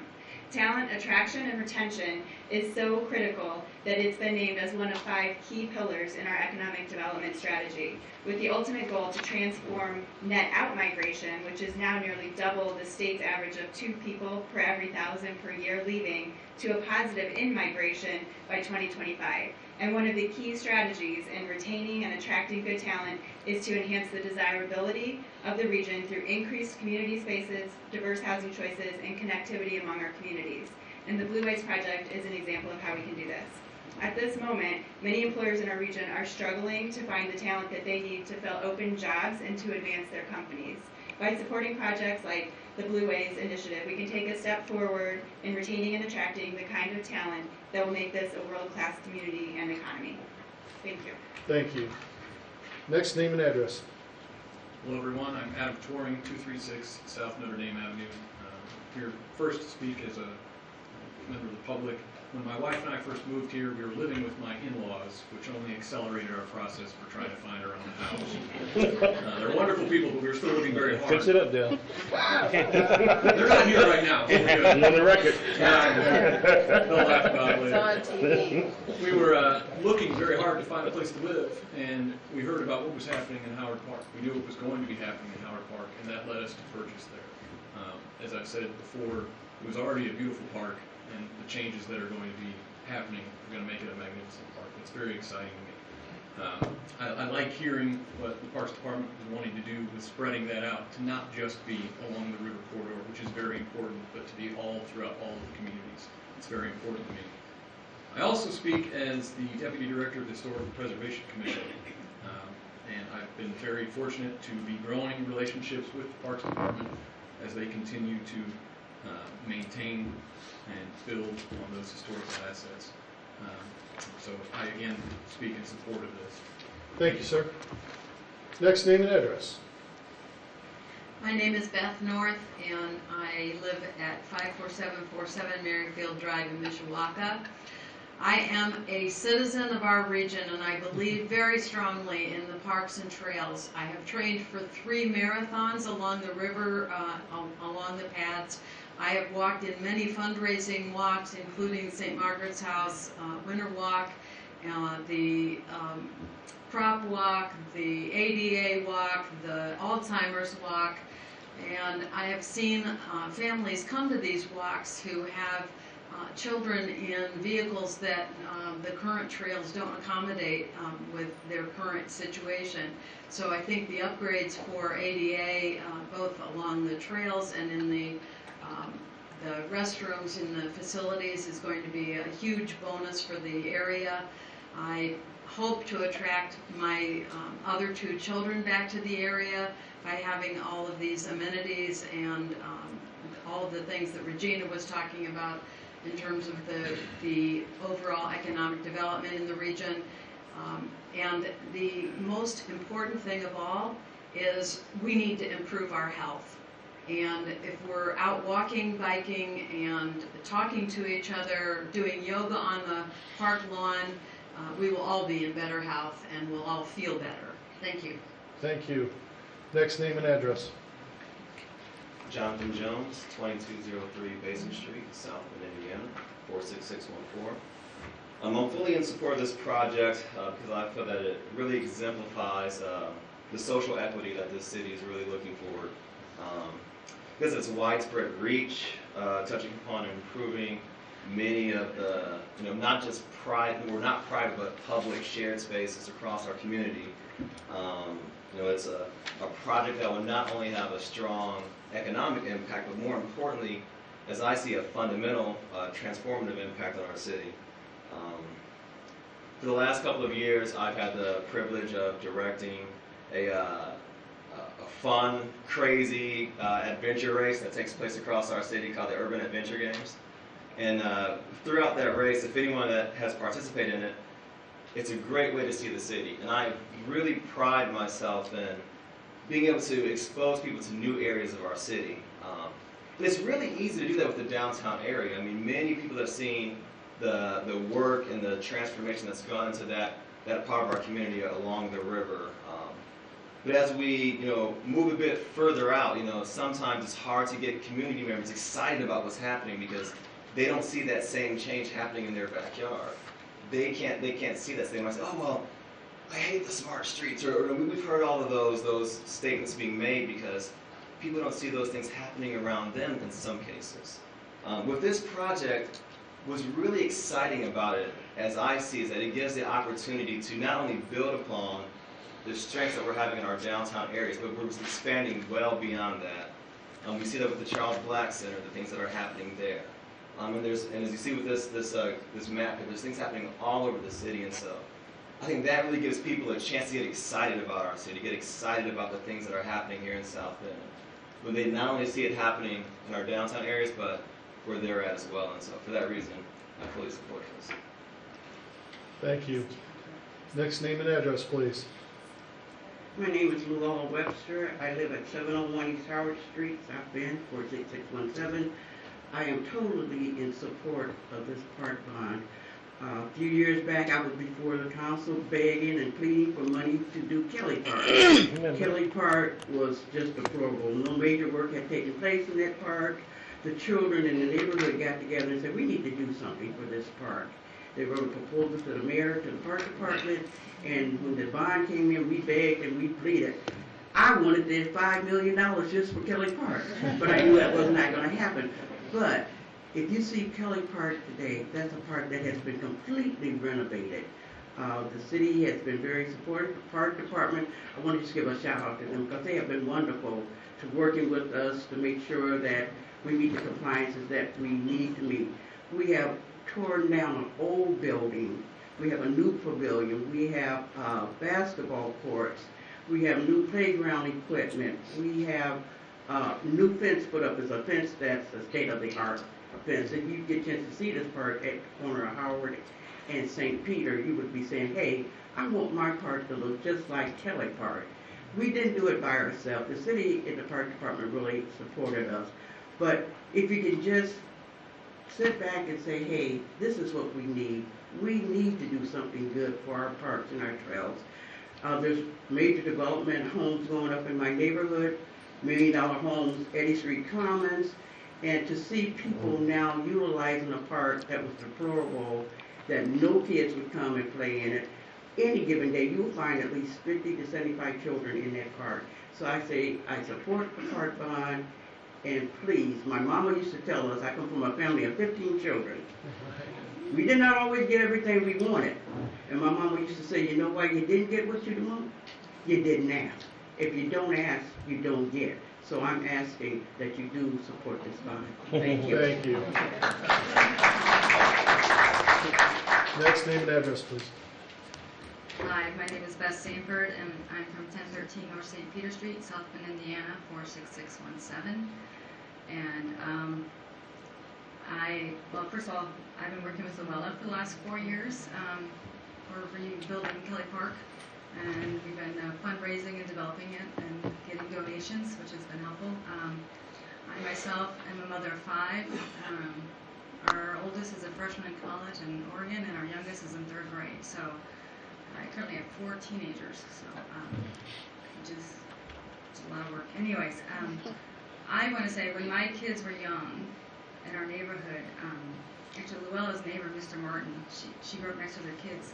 When I used to bring our kids around by Kelly Park, he told me, he also had 15 kids, he and his wife, don't go to that park, it's dangerous. And they lived directly across the street. And I thought, you know, if he's telling me not to go to that park, I don't think I'm going to go to the park. And I think actually Luella swang on the swings as a child. They were there, and you could see all the different paint choices throughout the years on that swing set, the amount of times it's been repainted. But what I've noticed that through this process of working with the Parks Department, which has been great and supportive and giving us great advice, and their knowledge has been wonderful, and their expertise and their direction, as well as their honesty of what they can and cannot do. But a lot of it, as I've noticed, looking and pricing out equipment and surfaces, or like and benches, and even looking at construction costs, it's been amazing at how expensive it costs to build a park. Just a general 5 to 12-year-old piece of equipment is like over $45,000. That's not including shipping and handling nor installation. So it's been a real eye-opener to myself as someone who's fundraising to buy the equipment, looking for sales, of really what the Parks Department is up against. If we started this prior to the $5 million bond, and looking at costs and looking at, then I've had a better, I'm a little more keen to look at other parks around the city that my kids have played in, that we've gone to, or underserved areas, and looking at the dire needs to improve that. And I've noticed just how much our neighborhood has improved, and as well as how much the attitude has changed from the people who've been in the neighborhood for 30 plus years, and how now they see the park as an amenity and as a safe place to send their grandchildren to, as well as seeing the diverse groups coming into our park. And it's been a great joy and a pleasure along with that. I personally grew up in the Sunnymead area, and I have very fond memories of walking to our park in the winter with all of my buddies and skating. And I'm extremely excited to see that that's going to be done and rebuilt, and I look forward to going with my own children. But in general, I think it's a great economic, it'll be great economic growth for the city, and also how it's going to bring more stabilization to neighborhoods, and it's going to bring a better sense of community, and it's going to give a place for neighbors to come to, whether it's celebrating a birthday or having some type of childhood programs for kids. And lastly, I would like to just leave you with this. I know there's been a question regarding the cost of the project. Let me find this. But I was recently reading that Frederick Law Olmsted designed Central Park in New York City over 100 years ago, and at the price tag of $13 million. can you believe it, $13 million. That was in 1856. He did a study from 1856 to 1873 to track the property value, how much the property value had gone up. So over a 17-year period, he found that his initial $13 million that was spent on the park in 1873, it rose to the point of $209 million increase in the value of the property impacted by the park. That was in 1873. You can imagine right now it's billions. So if you're looking at even at Howard Park or even the other smaller parks and bringing people into the city, I think that this is a great way to invest your money. Thank you. Thank you. Next name and address. Mary Bundy, 318 South Francis Street, South Bend. Good evening. I can't think of one thing to say that hasn't already been said. And I know Okay. the President's got no, but actually what I'd like to do is, Councilwoman Preston, I'd like to echo something that you brought up about the share and spreading the wealth in the parks. This year, I went to Rum Village Park. It's called Rum Village Park? It is. Okay. Sixth District. I went there for an event, and driving in, I was taken back to my childhood in Spring Mill State Park. That is an awesome park. The canopy of trees and the trails, and I said, I'm amazed. This is right here in South Bend. We can't all have a zoo in walking distance. We can't all have the most amazing splash pad. We can't all have those amazing trails at Rum Village. But they're accessible. I can go there. And nobody's going to say, oh, do you live in this neighborhood? No, it's a city park. It's all of ours. And so all of these parks have different personalities, different amenities, and we get to go and enjoy them.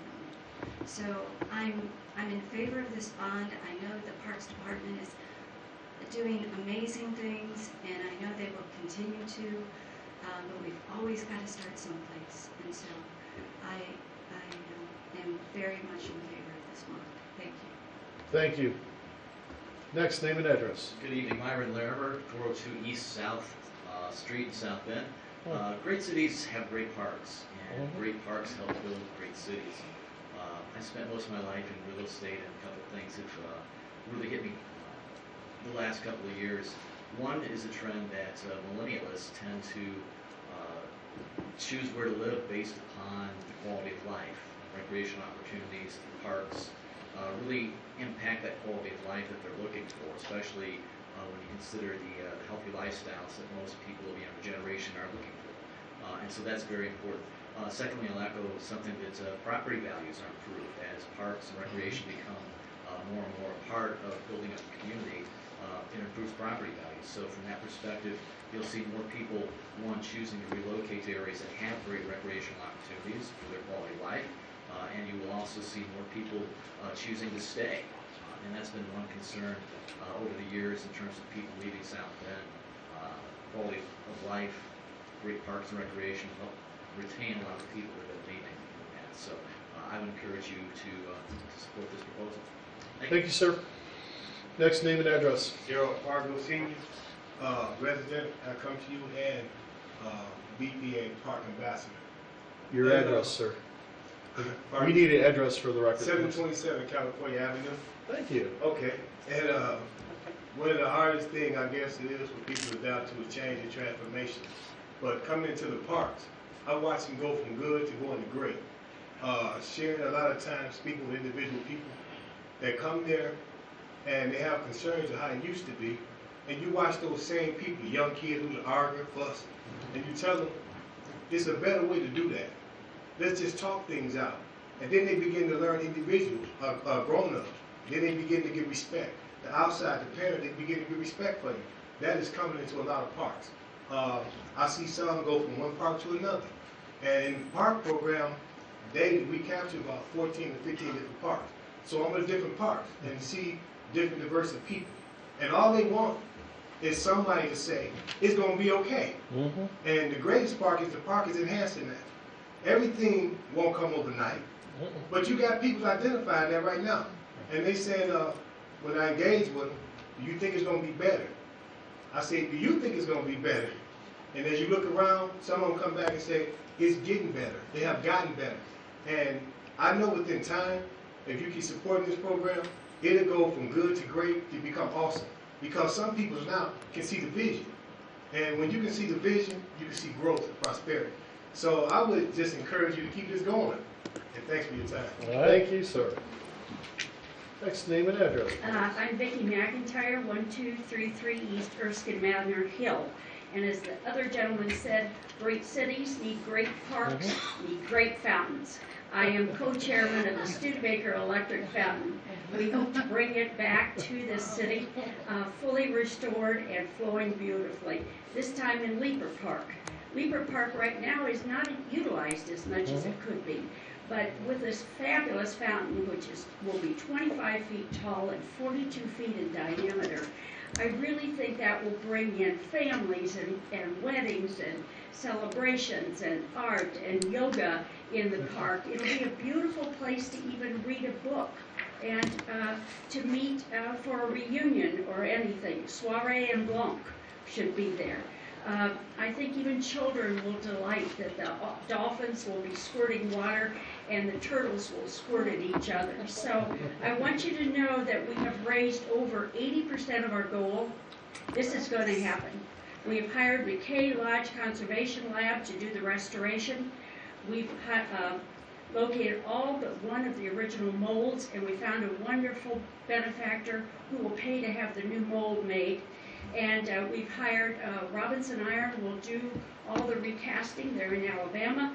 And Georgia Fountain and Light will light our fountain in 3 different ways. So one way will be like back in the old fountain, it had light bulbs that hung around, and it will be like light bulbs again, but this time powered by fiber optic.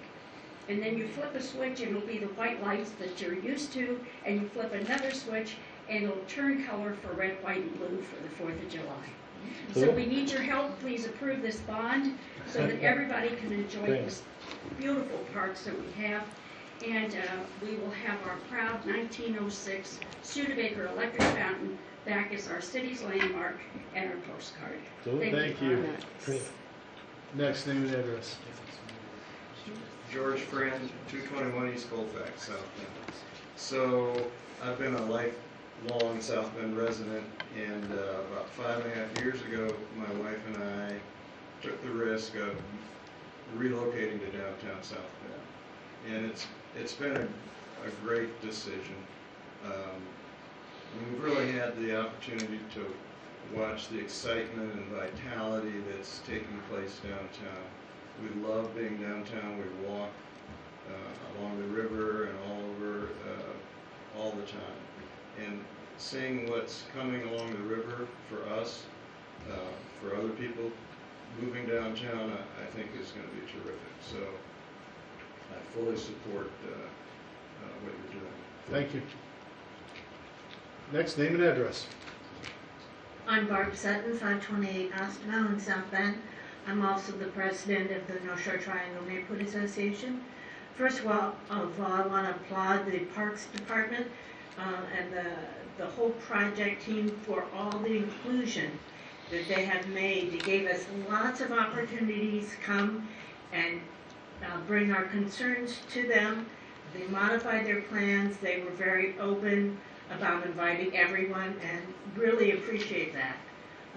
I grew up on the west side of South Bend, far west side, and I was a park rat. I spent my summers in the parks on the west side of South Bend. And I'm so thrilled at the idea that we can pay forward to our children and grandchildren and great-grandchildren with this parks plan. I think this is a plan that can last another 50, 75 years and really bring our city even farther back to life with the economic development that I think will draw to the city and to our area. And I just want to say on behalf of my neighborhood, we say yay. Thank you. Thank you. Next, name and address. Hello, Sarah Bugdad, 319 East LaSalle Ave. I am a program lead for a program called Bowman Creek Educational Ecosystem. So every summer there's an influx of 30 interns that come into the southeast neighborhood to try to revitalize the community with the community through different engineering initiatives and various other projects to bring the community together. I wanted to just tell you about an event that happened last year in 2016, right before the internship started. There were shots fired in our park, and so there was a lot of fear and not a lot of trust in the city and just the community in general. We were planning to have a picnic at the end of that week. We actually still ended up having that picnic and bringing our community together, and which Mayor Pete actually attended. But we were able to really listen to the concerns of the neighbors. And that following Monday, the Parks Department came out and helped us to revitalize that park.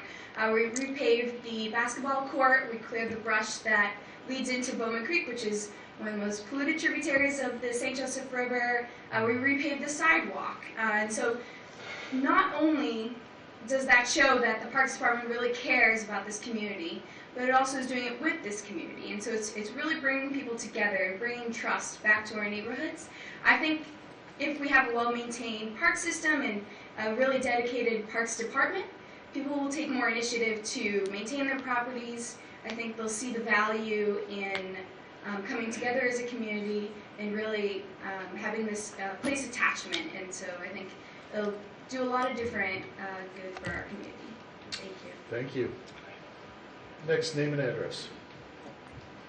Mark Neal, 1329 East Washington Street. I have the great pleasure to serve right now as the president of the Parks Board. It has been nothing but exciting to see this process. There are really two great public institutions left that are open to all: libraries and parks. Libraries are something that other public entities handle. For us, it's parks. I think the Mayor, Pete, presents with a vision to make a generational investment in our community. And I think this council looked at in caring for our parks, investing in our parks, and loving our parks.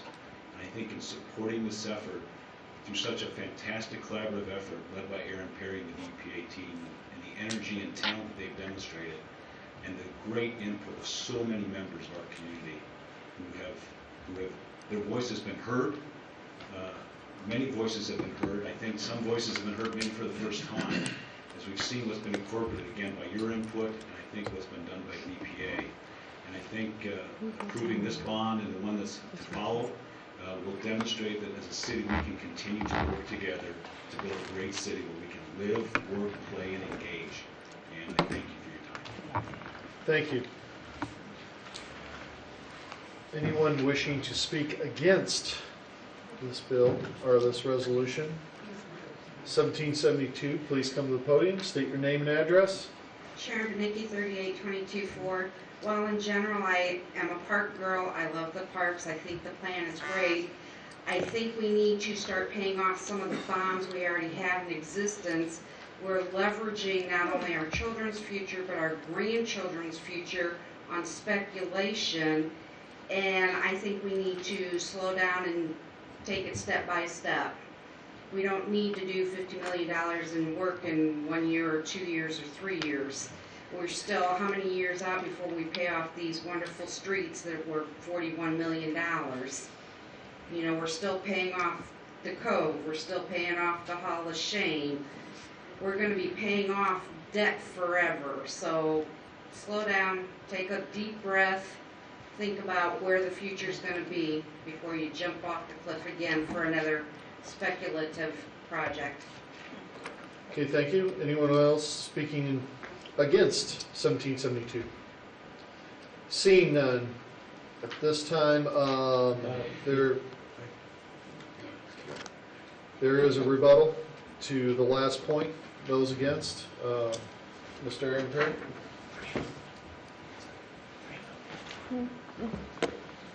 Thank you, Council, and thank you to those that spoke in favor. I think you have seen broad support And there's a reason we call this my SB Parks and Trails.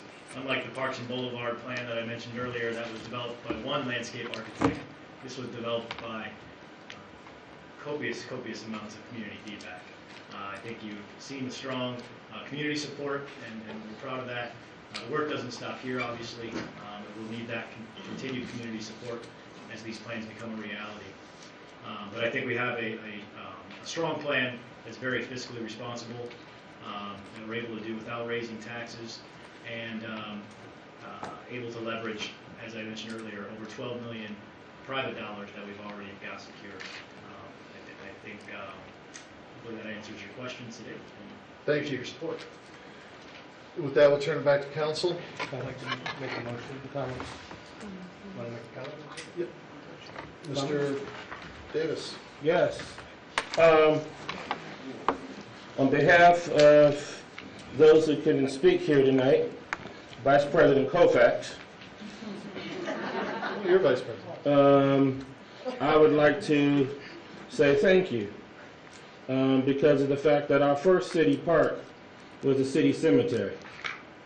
And Councilman Vorty was the city clerk at the time, and several of us. I know. Several of us a few years ago, we had meetings about the cemetery, and the city cemetery is for everybody in the whole city. It's one of the only cemeteries that was integrated in 1892 all the way through. And I was very pleased when this project put, this whole effort put the city cemetery into it, because to celebrate all of our parks now without honoring and taking care of our first city park, to me, would not do justice to our city. So it's great that we can honor all of our people who are out there, the Irelands, the Calverts, Studebakers, and many others who have made the history of South Bend come alive. I also am very grateful.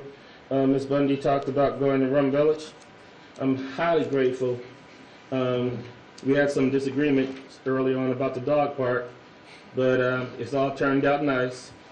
And our dog park will be at Rum Village, Old Safetyville. And I'm very glad to see that, because it adds to Rum Village. And I'm thankful for how all this is coming together. So I'm just glad to see it. The only thing I would like to add is that we need to make sure that our parks are connected with our transpo. So therefore, our children, our families can use our transpo, and our maps, as we map out transpo, our rides and our bus shelters can be near our parks. So people can just go, our kids can summertime get on the bus and go to their favorite neighborhood parks and go back and forth. So you look on Transpo, you see the parks, you look on parks, you see Transpo rides. So I think they need to be really coordinated. Well, you and I talked about that several months ago.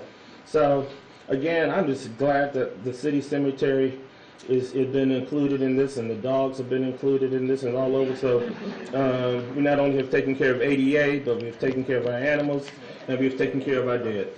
Thank you. Any other comments from council? Make a motion for adoption. Second. Ms. Fowler. Councilmember Furlick. Aye. Councilmember White. Aye. Councilmember Preston. Aye. Councilmember Kelly. Aye. Councilmember Broden. Aye. Councilmember Varner. Aye. Vice President Davis. On behalf of Vice President Koufax, aye. Councilmember Vorty. Aye. President Scott. Aye. 9 ayes. Thank you. Thank you. 1773, please. 1773, a resolution of the Common Council of the City of South Bend, Indiana. Ooh, what just happened in my computer?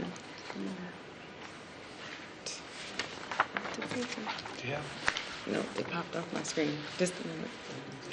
1773, a resolution of the Common Council of the City of South Bend, Indiana, approving and authorizing the issuance of bonds of the City of South Bend Park District and related matters. Thank you. Is there a committee report? Yes, Personnel and Finance Committee held a committee meeting and rescinded this particular bill with a favorable recommendation. Before you start, I just want to say I was remiss. We should have heard 1772 and 1773 together. Yeah. They're technically That's what she said. pretty much the same thing, and I apologize, Ms. White, I did not catch it. No problem. So I just want those out there in the audience to know that these are technically The same. thing. So I feel your spirit for and against for 1773. Presenter. Thank you, It's tricky. President Scott. I won't go through the presentation again, but I think you understand the suite of plans. This is the final third. When I speak about the third, you got the private dollars. You just approved the redevelopment funds, the bond with the River West TIF, and this final third would be the Parks bond, the new Parks bond, which was unanimously approved at the recent Parks Board meeting. I won't speak for anybody, but I also won't necessarily have to encourage people to come back. I think you've heard the spirit that this is widely supported. I'll just use this opportunity before I turn it over to Bond Counsel to thank you for your support and to thank my colleagues as well that have helped make this plan a possibility and the ones that are going to help implement it. In particular, you see on the cover letters co-signed by Dr. Mueller. James really helped lead the way on making this financing plan come to life, and Jen Hockenhull in the finance office that helped put it together, and then of course our team in legal and public works, Stephanie, Eric, and Jiten, who will help make all of this work possible. So, this mechanism is the new Parks bond. I will turn it over to Randy Rumpola to discuss any specifics. Thank you. Name and address, sir. Yes, Randy Rumpola with Barnes & Thornburg, with office at 100 North Michigan. This resolution does approve of the issuance of a series of bonds by the Parks District, the city acting on behalf of the Parks District to issue the bonds listed in the series of the Exhibit A of the resolution you have. As Aaron mentioned, the Parks Board did adopt a bond resolution and a confirming resolution and held public hearings approving of the issuance of the bonds. These bonds would be issued prior to the end of the year for two reasons. One, to allow projects to proceed, but also that these bonds are payable from, would be payable from a tax levy, and the intent is to position these bonds so that the tax levy that is rolling off for the Hall of Fame facility will be the same levy that's used to pay these to pay on these bonds. So there would be no increase as a result of this bond issue. It would just simply replace the existing levy in place for the Hall of Fame, which is going on. So if approved, these bonds would be issued prior to year end for that purpose, and then also to help pay for costs that would be incurred with respect to the projects. Happy to answer any questions. Thank you, Mr. Davis. Yes, two quick questions. One you addressed, but I want you to just highlight it again. Ms. Benicki had talked about the Hall of Fame bond that we need to pay off prior to doing this. Could you address that? Because in a sense, this is paying off. I mean, could you talk about that, how that is going to be paid off? Sure. And then the second thing is, could you explain to the audience why we're doing two bonds instead of just doing the redevelopment bond? Sure. With respect to the Hall of Fame bonds are being paid off, and so the Hall of Fame levy would otherwise go away. And so the intent was to structure this financing so that it would just fit within the existing Hall of Fame levy. So there would be no additional tax increase as a result of this bond issue. And that part of the Hall of Fame would be gone. Right. Exactly. Okay. With respect to the two issues. Partly because of the redevelopment at the River West, so there were certain projects that, as mentioned at the committee meeting, that support the River West. We could make a legal conclusion that the projects support the River West development area, so partly funded from the TIP revenues that are available from the Redevelopment Commission, and then partly done as a park bond, a series of park bonds that be able to fit within the existing Hall of Fame levy. So the intent was to maximize the benefit of both financing techniques and receive the best safe bang for the buck in terms of being able to use the existing Hall of Fame levy and then also use the TIF that's available from the River West development area. I appreciate your answer. Thank you. Any other questions? Seeing none, we'll open up to the public. Anyone wishing to speak in favor of 1773, please come to the podium. Seeing none, anyone wishing to speak against 1773, please come to the podium. Seeing none, turn it back to council. Motion for adoption. Second. Ms. Fowler. 1773, Councilmember White. Aye. Councilmember Preston. Aye. Councilmember Kelly. Aye. Councilmember Broughton. Aye. Councilmember Varner. Aye. Vice President Davis. Aye. Councilmember Vorty. Aye. Councilmember Furlick. Aye. President Scott. Aye. 9 ayes. Thank you.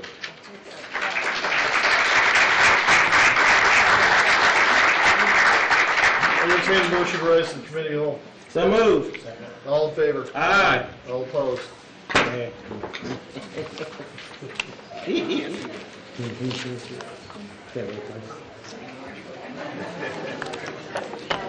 Yes, ma'am.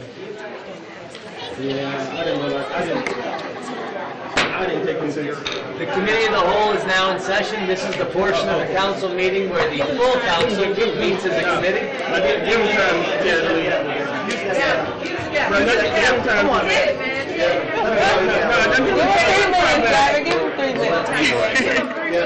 Give him 3 minutes, Give him 3 minutes. I'll either talk or Hey, y'all. Give me Good night.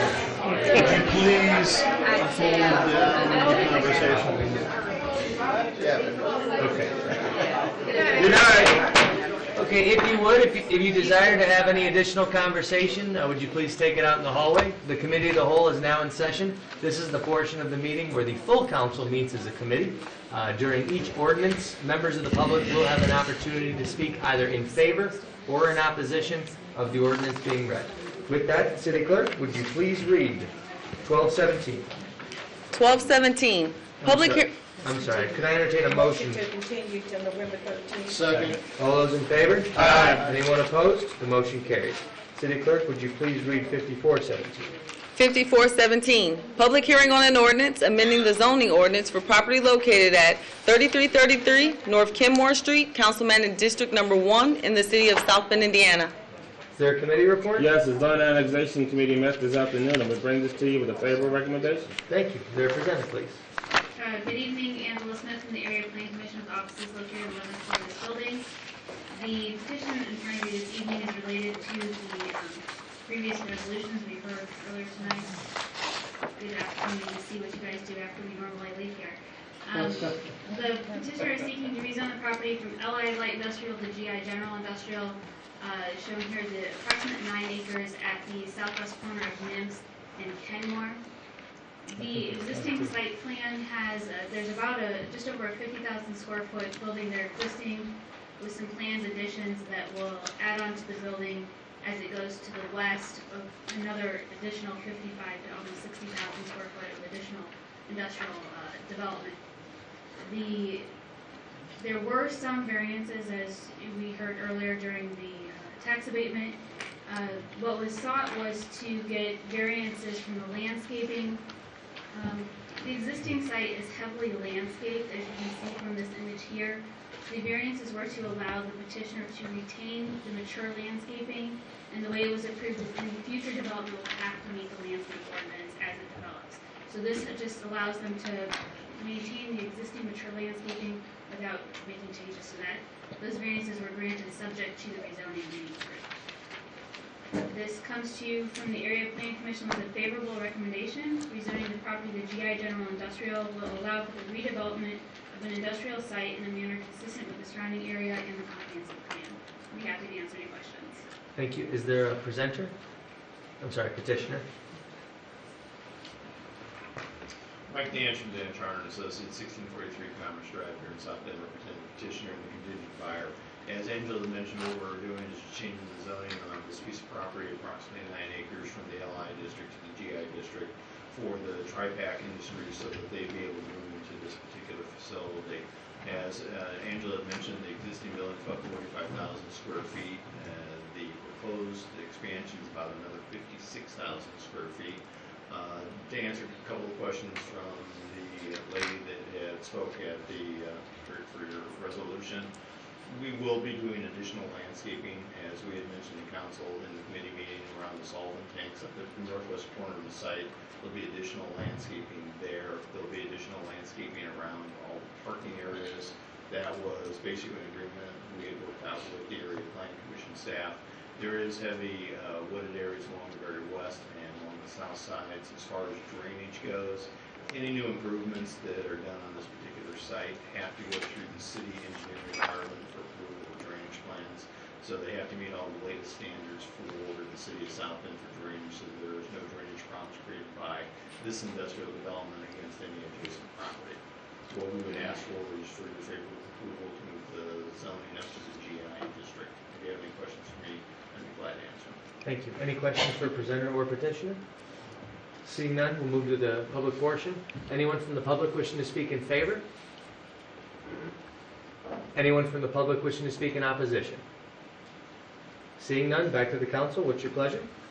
Move to send to full council favorably. Second. All those in favor? Aye. Anyone opposed? The motion carries. City Clerk, would you please read 5517? 5517, public hearing on an ordinance amending the zoning ordinance for property located at 212 East South Street, Councilmanic District Number 2 in the city of South Bend, Indiana. Is there a committee report? Yes. The Zoning and Annexation Committee met and we bring this to you with a favorable report. Is there a presenter, please? Good evening, Angela Smith. Substitute. I apologize. Could I entertain a motion to accept the substitute? So moved. Second. All those in favor? Aye. And that was Anyone brought in opposed? favor. Okay, thank you. Oh, we did that next meeting. Good evening, Angela Smith, the Area Planning Commission office is located on the 11th floor of this building. The petitioner is seeking to rezone the property here on South Street, just a little bit east of St. Joseph, from the SF2 single-family and two-family district to the OB office buffer district.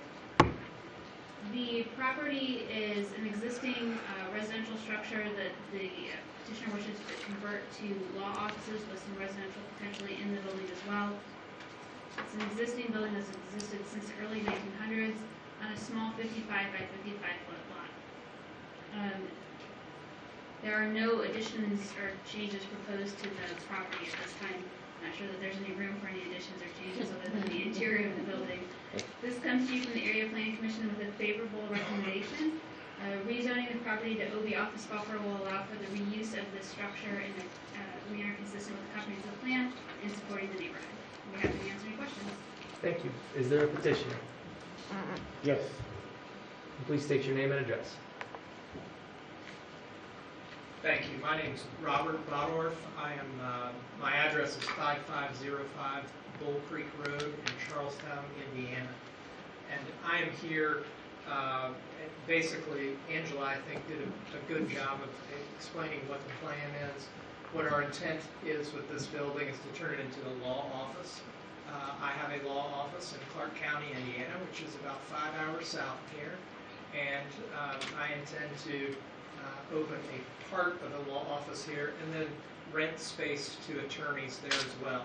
And I come before the council seeking an approval of an ordinance changing the zoning to allow for that use. Thank you. Any questions from council for presenter or petitioner? Seeing none, we'll move to the public portion. Anyone from the public wishing to speak in favor? Anyone from the public wishing to speak in opposition?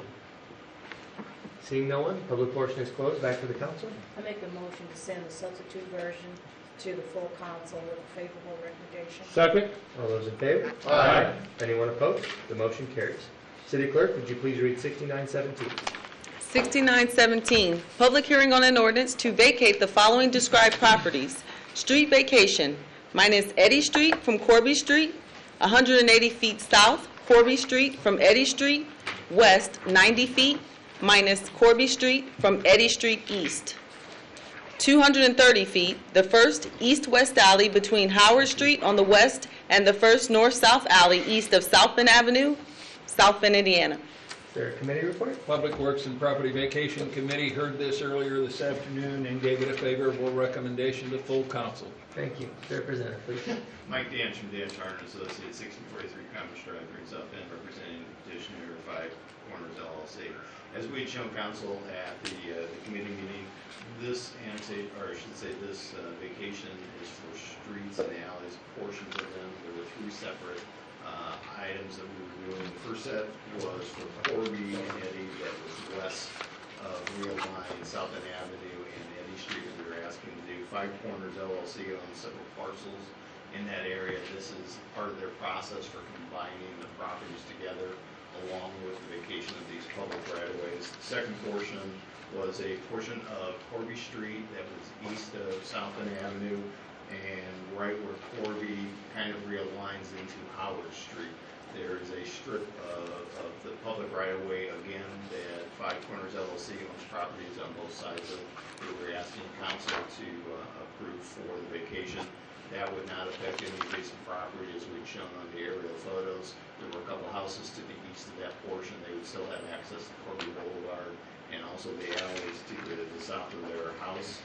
The third one was just a portion of a alley that was on the north side of Corby and east of South Bend Avenue. And again, it was just a 12-foot wide alley. There were properties on both sides that were owned by Five Corners LLC. There's actually one piece that was still owned by the state, which we were trying to acquire from the state through a deposition process. And if you have any questions for me, for that. Thank you. Any questions for the petitioner? Seeing none, we'll move to the public portion. Anyone from the public wishing to speak in favor? Seeing none, anyone wishing to speak in opposition? Richard Bakos, 1144 East Corby. The extent to which they are abandoning Corby to the east, I feel is adversely affecting the access by city vehicles for plowing and trash pickup to the remaining residences that are on that section of Corby that's left.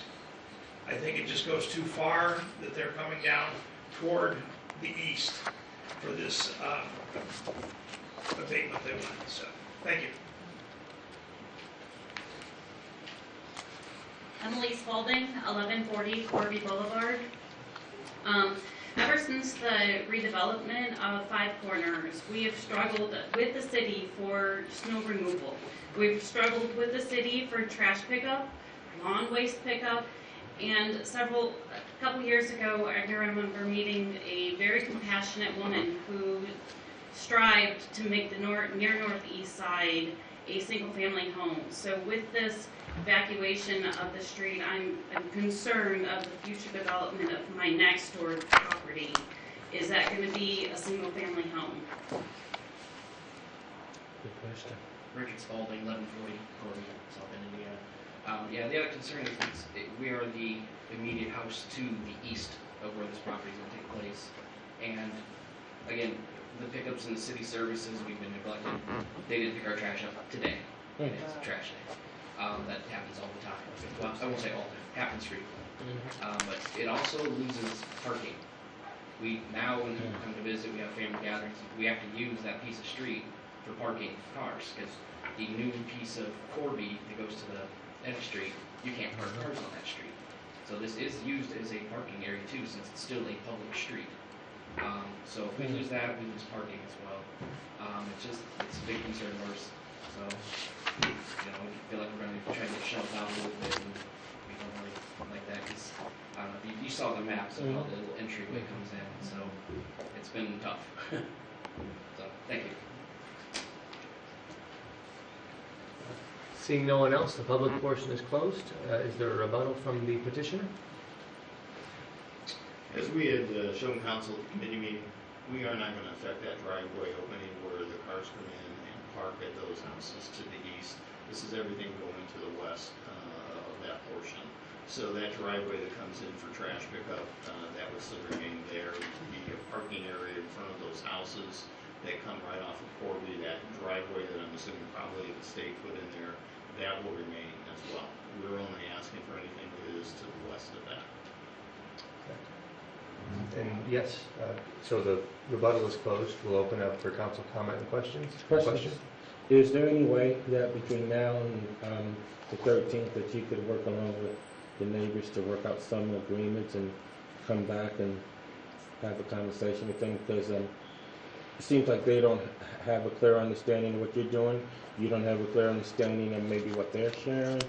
So is there any way y'all could work that out and come back and we deal can with do that? that. Council would like us to do that. I would appreciate it myself.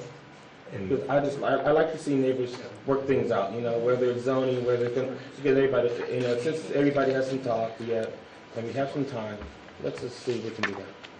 And along those lines, I'll turn over to Tim, but engage with Public Works just to make sure that there is proper access for trash trucks and things like Just so that. the council understands too, we did go through Public Works. I understand. Okay, But but I'll be since- glad to, but glad to talk to them. Since they're here, you know what I'm saying. No problem. And, Yeah, I just want to follow up what Gavin was saying too. You know, I really don't want to rush this either. I'm not sure, my question was, is Public Works aware of the issues that these neighbors are having? Was this brought up before or just now when, you know, either in committee or at, you know, the zoning hearing or anything like that? If you'd like, I will also double check with the city engineer, just so that I can come back to you and let you know that I've talked to engineering. Yeah, that would be great. And we do want to follow up Public Works to make sure their services are, you know, the one thing about this is we want to be very careful of that, but it cannot be a detriment as well. I know there's, people sometimes don't come out on the right end of these things, but we don't, you know, they're going to still be there, and we don't want them to lose services that they're losing already, so, all right. And with that, can I entertain a motion to continue? Continue to November Make 13th. 13th. Is it? 13, November 13th. Second, Dr. Brown, second. All those in favor? Aye. Anyone opposed? Motion carries. Thank you for being so kind to do that. I appreciate it. City Clerk, would you please read could I entertain a motion to continue 7817? So moved. Second. November 13th. Yes, that's great.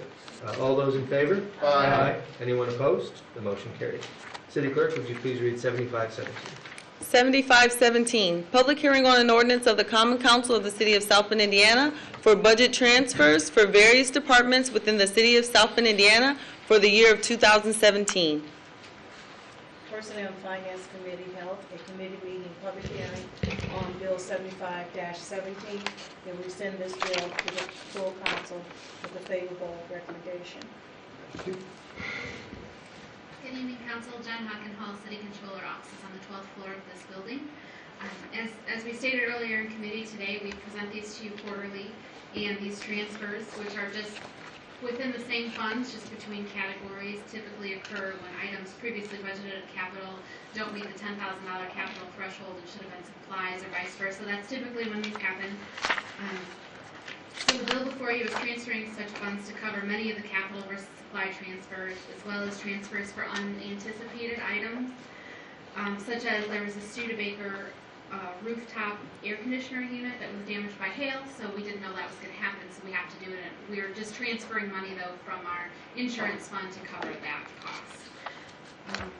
As well as the State Board of Accounts audit fees went up drastically due to changes in the fee structure of the State Board of Accounts. That's something that we didn't account for last year. And that supplies a cost for animal care and control that hadn't been appropriately budgeted in prior years. They're catching up and transferring funds that way. If you have any questions, I'm happy to answer. Thank you. Any questions from council? Seeing none, we'll move to the public portion. Anyone from the public wishing to speak in favor? Anyone from the public wishing to speak in opposition? Seeing no one, back to the council. What's your pleasure? Move 7517 to the full council favorably. Second. All those in favor? Aye. Anyone opposed? The motion carries. City Clerk, would you please read 7617?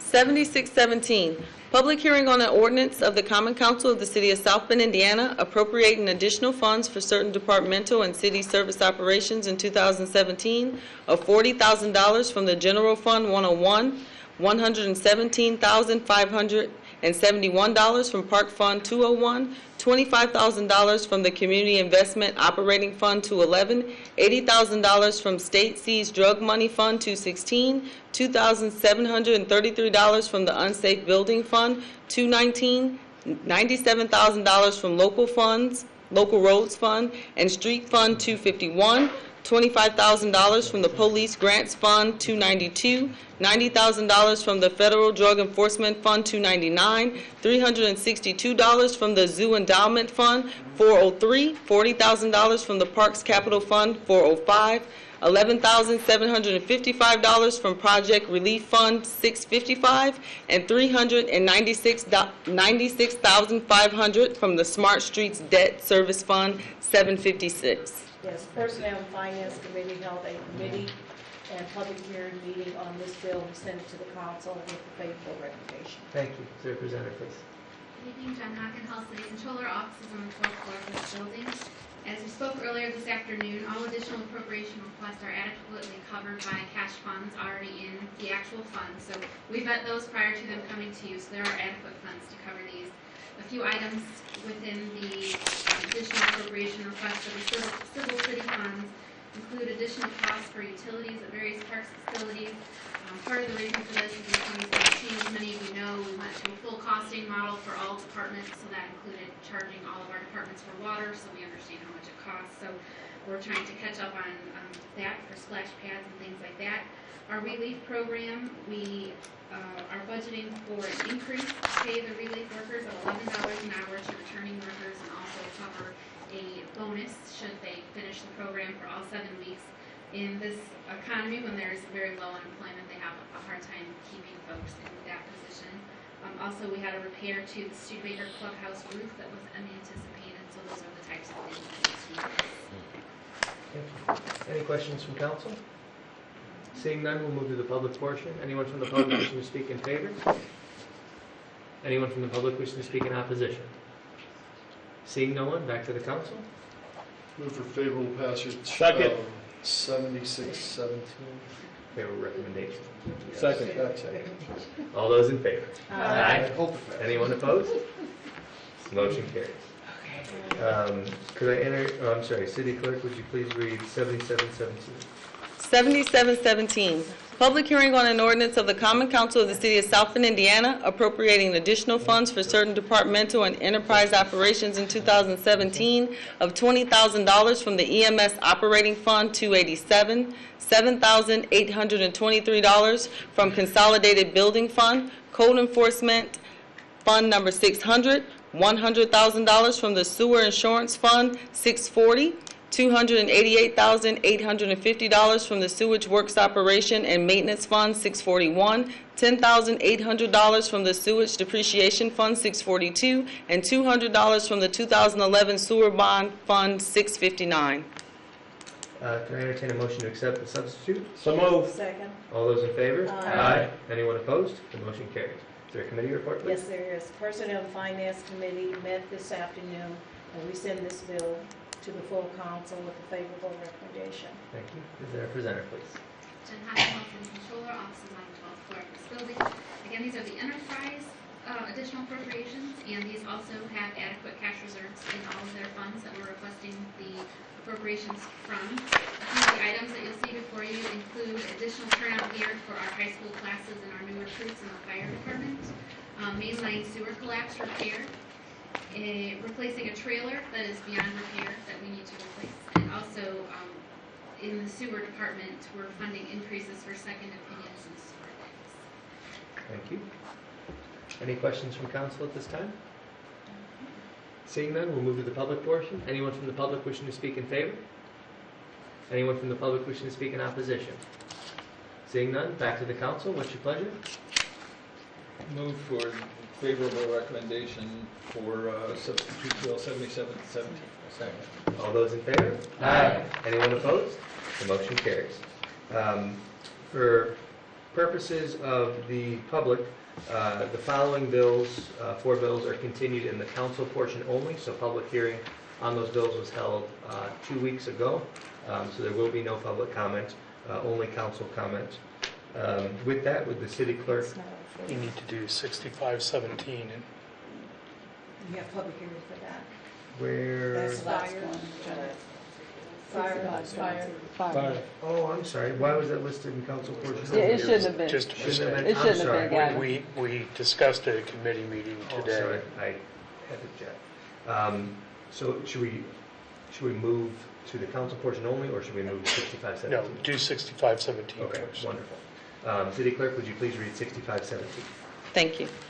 Public hearing on an ordinance of the Common Council of the City of South Bend, Indiana, fixing the annual salary and monetary fringe benefits of sworn members of the South Bend Fire Department for calendar years 2018, 2019, 2020, and 2021. Thank you. Is there a committee report? There's a sub, isn't a sub? Is a fourth substitute. Fourth substitute. Motion to approve the fourth substitute? Second? Well, at least to hear the fourth substitute.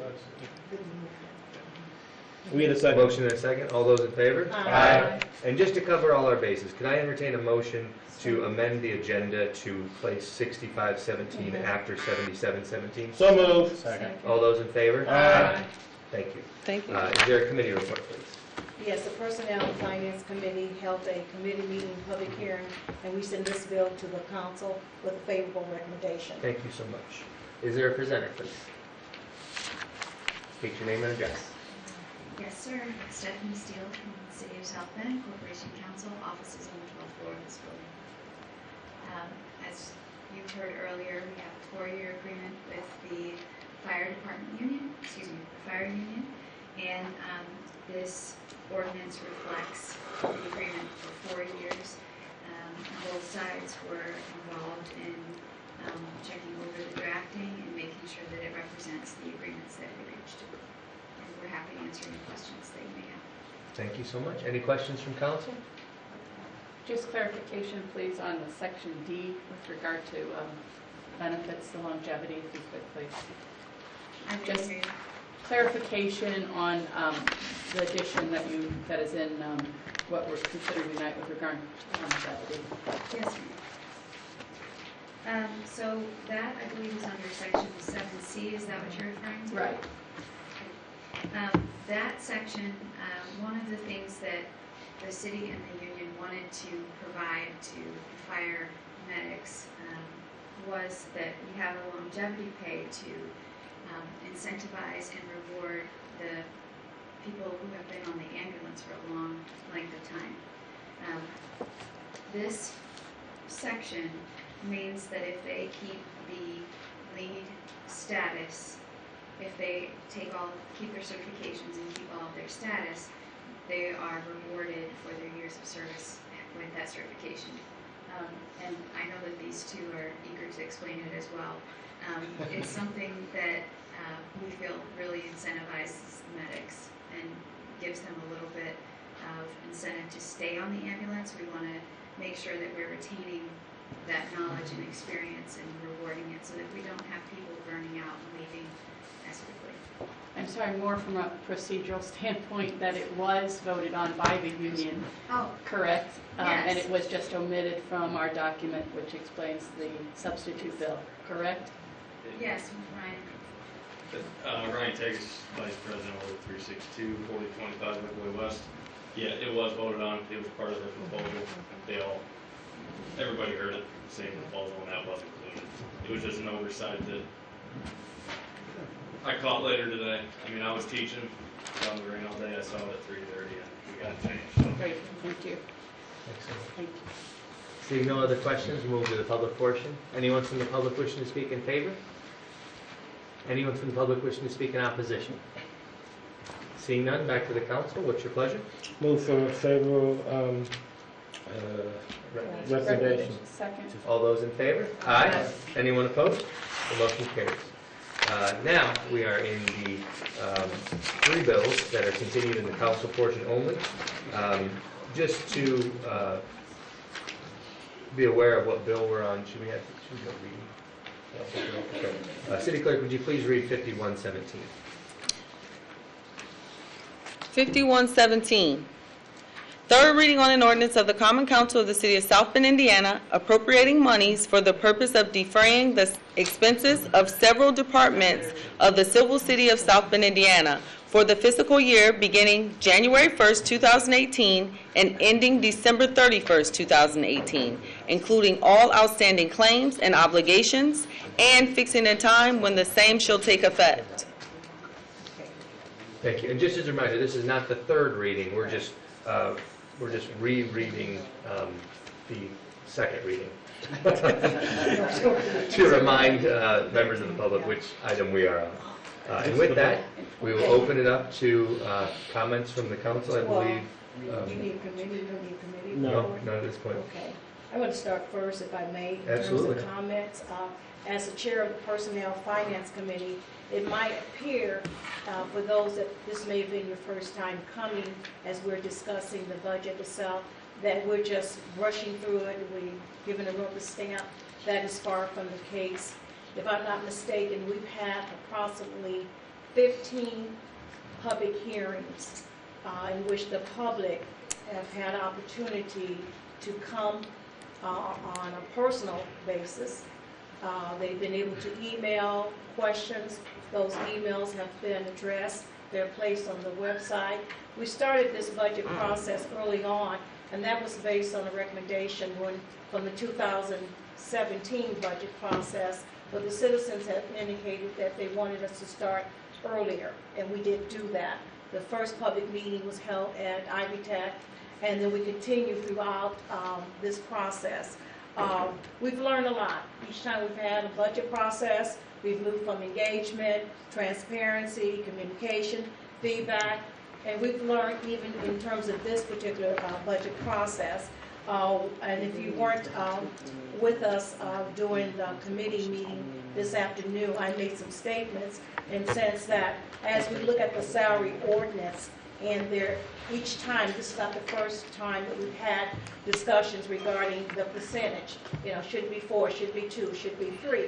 And I was thinking that as a council, we need to come together early on and have that level of conversation to give feedback early on to the administration, and we plan to do that.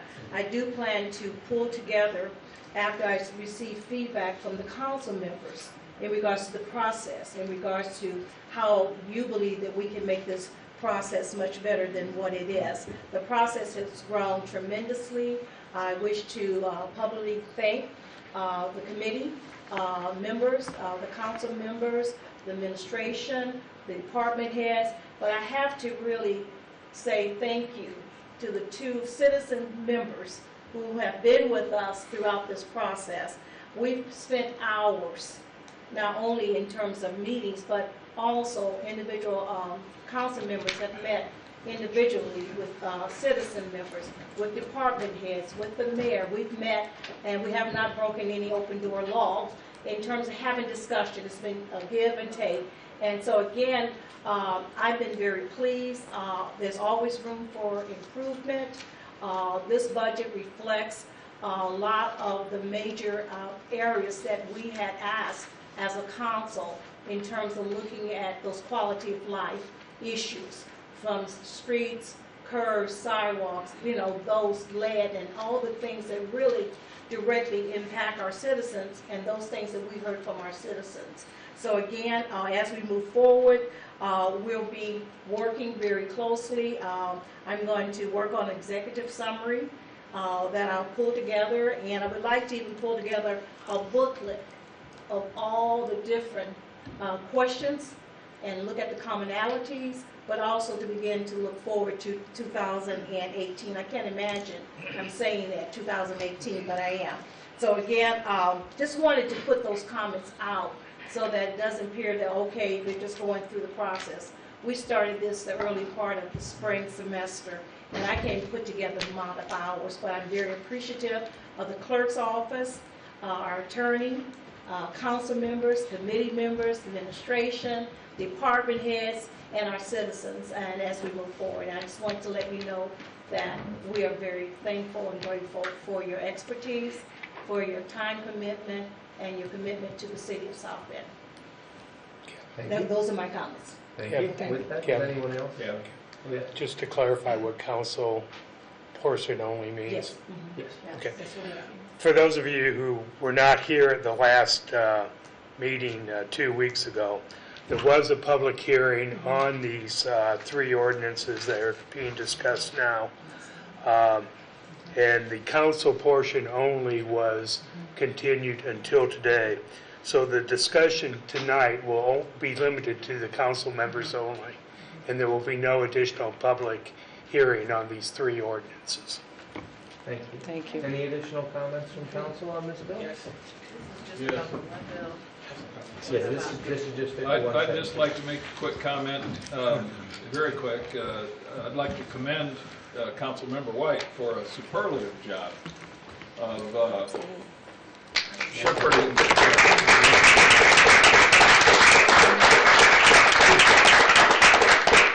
And I'd like to to take this opportunity to nominate her as chair. Remember, I'm retired. Not from here, not from my youth, not from the council. Still know you're in your. No, let's move forward. That's right. Okay, Vice Thank you, President John. Davis. Councilman Boyd, I had already talked to her about that too, so I agree with you. That she's done a good job, a great job. A couple of things that I would like to bring to everybody's attention right now. We had a discussion, we've had several discussions regarding the South Shore issue. There was some discussion regarding that matter in the budget presentation. And so in our last meeting, we asked our attorney to do some research so we can have clarity about that as it relates to everything else. I'd like to ask our attorney, Bob Palmer, to just give us a summary of what he has found. I'll make some closing comments after that. I know we have people here in Orange, so they can listen to where we are. Okay. Councilman Davis asked some questions at one of our last meetings about the TIF procedure, the tax incremental fund procedure, and whether council needs to approve funds coming into a TIF district, such as the $25 million that has been publicized about the South Shore relocation. Very briefly and simply stating, a TIF district is a part of the city that's carved out and falls under the jurisdiction of the South Bend Redevelopment Commission. The funds in the TIF district are additional tax funds that are created by the increased amount of the property tax on the properties in the TIF district. The base amount is still allocated to the city as a whole, but the taxes on the increased amount go to the TIF district. Those funds are beyond the control of the Common Council. The Common Council cannot tell the Redevelopment Commission how to spend those funds. That has to go through the Redevelopment Commission itself. The Common Council has an indirect method to control because of the 5 voting members of the TIF, the Redevelopment Commission Board. 2 of them are appointed by the Common Council, and 3 of them are appointed by the mayor's office. So there's a little bit of control there. However, more control is given to the Common Council when funds are kept in a TIF district because of bonds or loans or other methods. And those bonds especially have to be approved by the Common Council, as you saw earlier tonight on the park bonds. The Redevelopment Commission had approved those in several resolutions that came back to the Common Council for final approval. That's what would happen with any bond issuance having to do with the South Shore relocation. As I understand what is happening now with that, the South Shore relocation, the portion that the city would be responsible for is relocation of the terminal itself, not the relocation of the tracks. That's the approximate $25 million that's being discussed. We also heard Mayor Pete tell us at one of the recent meetings about the city being committed to $1.5 or $1.55 million.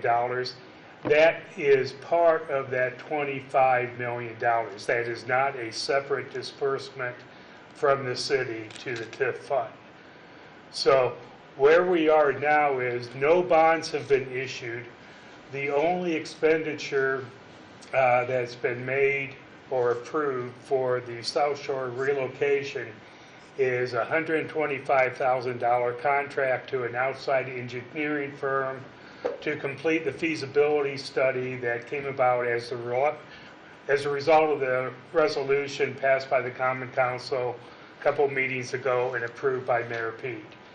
So If there is a bond issuance for any amount for the TIF district to spend on the South Shore relocation, the bond issue will again have to go through their procedure and then come back to the Common Council for approval by the Common Council before any funds are allocated.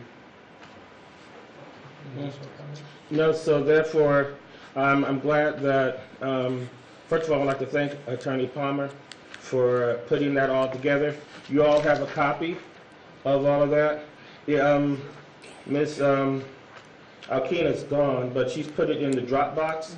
And then she also is going to put this on the line so people can read it from that standpoint, because there was a lot of cloudiness regarding what the issue was. So we were able to look at that, and like our attorney has said, no bonds have been issued at this time.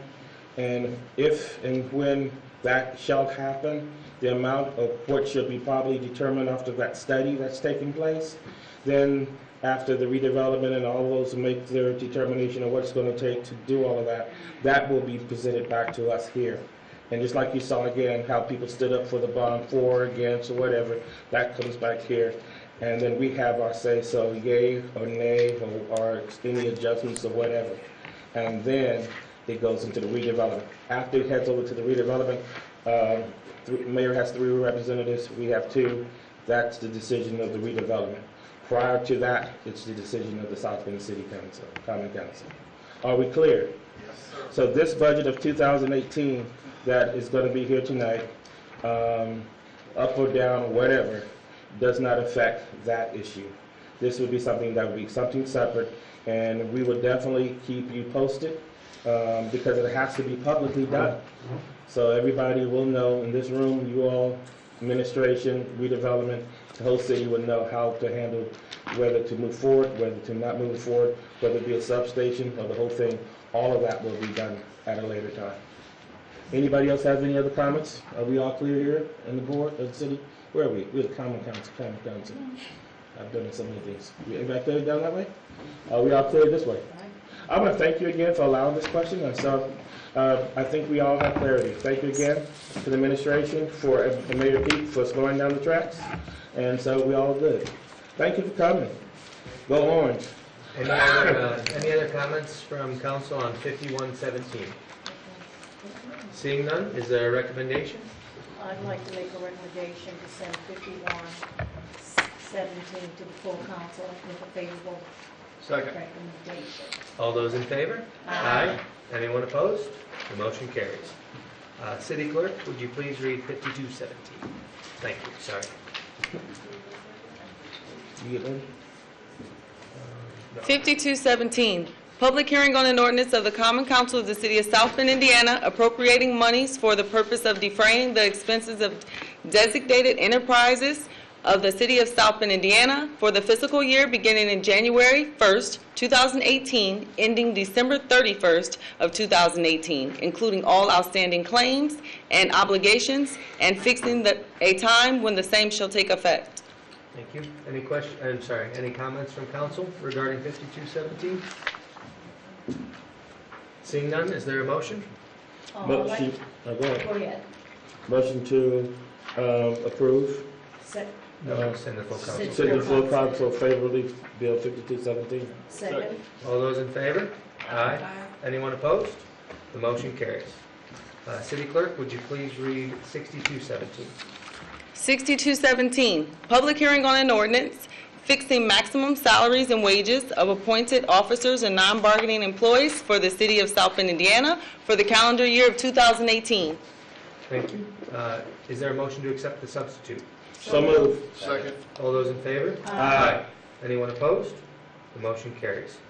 Since this is a substitute, would the administration bringing the substitute like to just clarify the amended changes for this bill, if you'd like?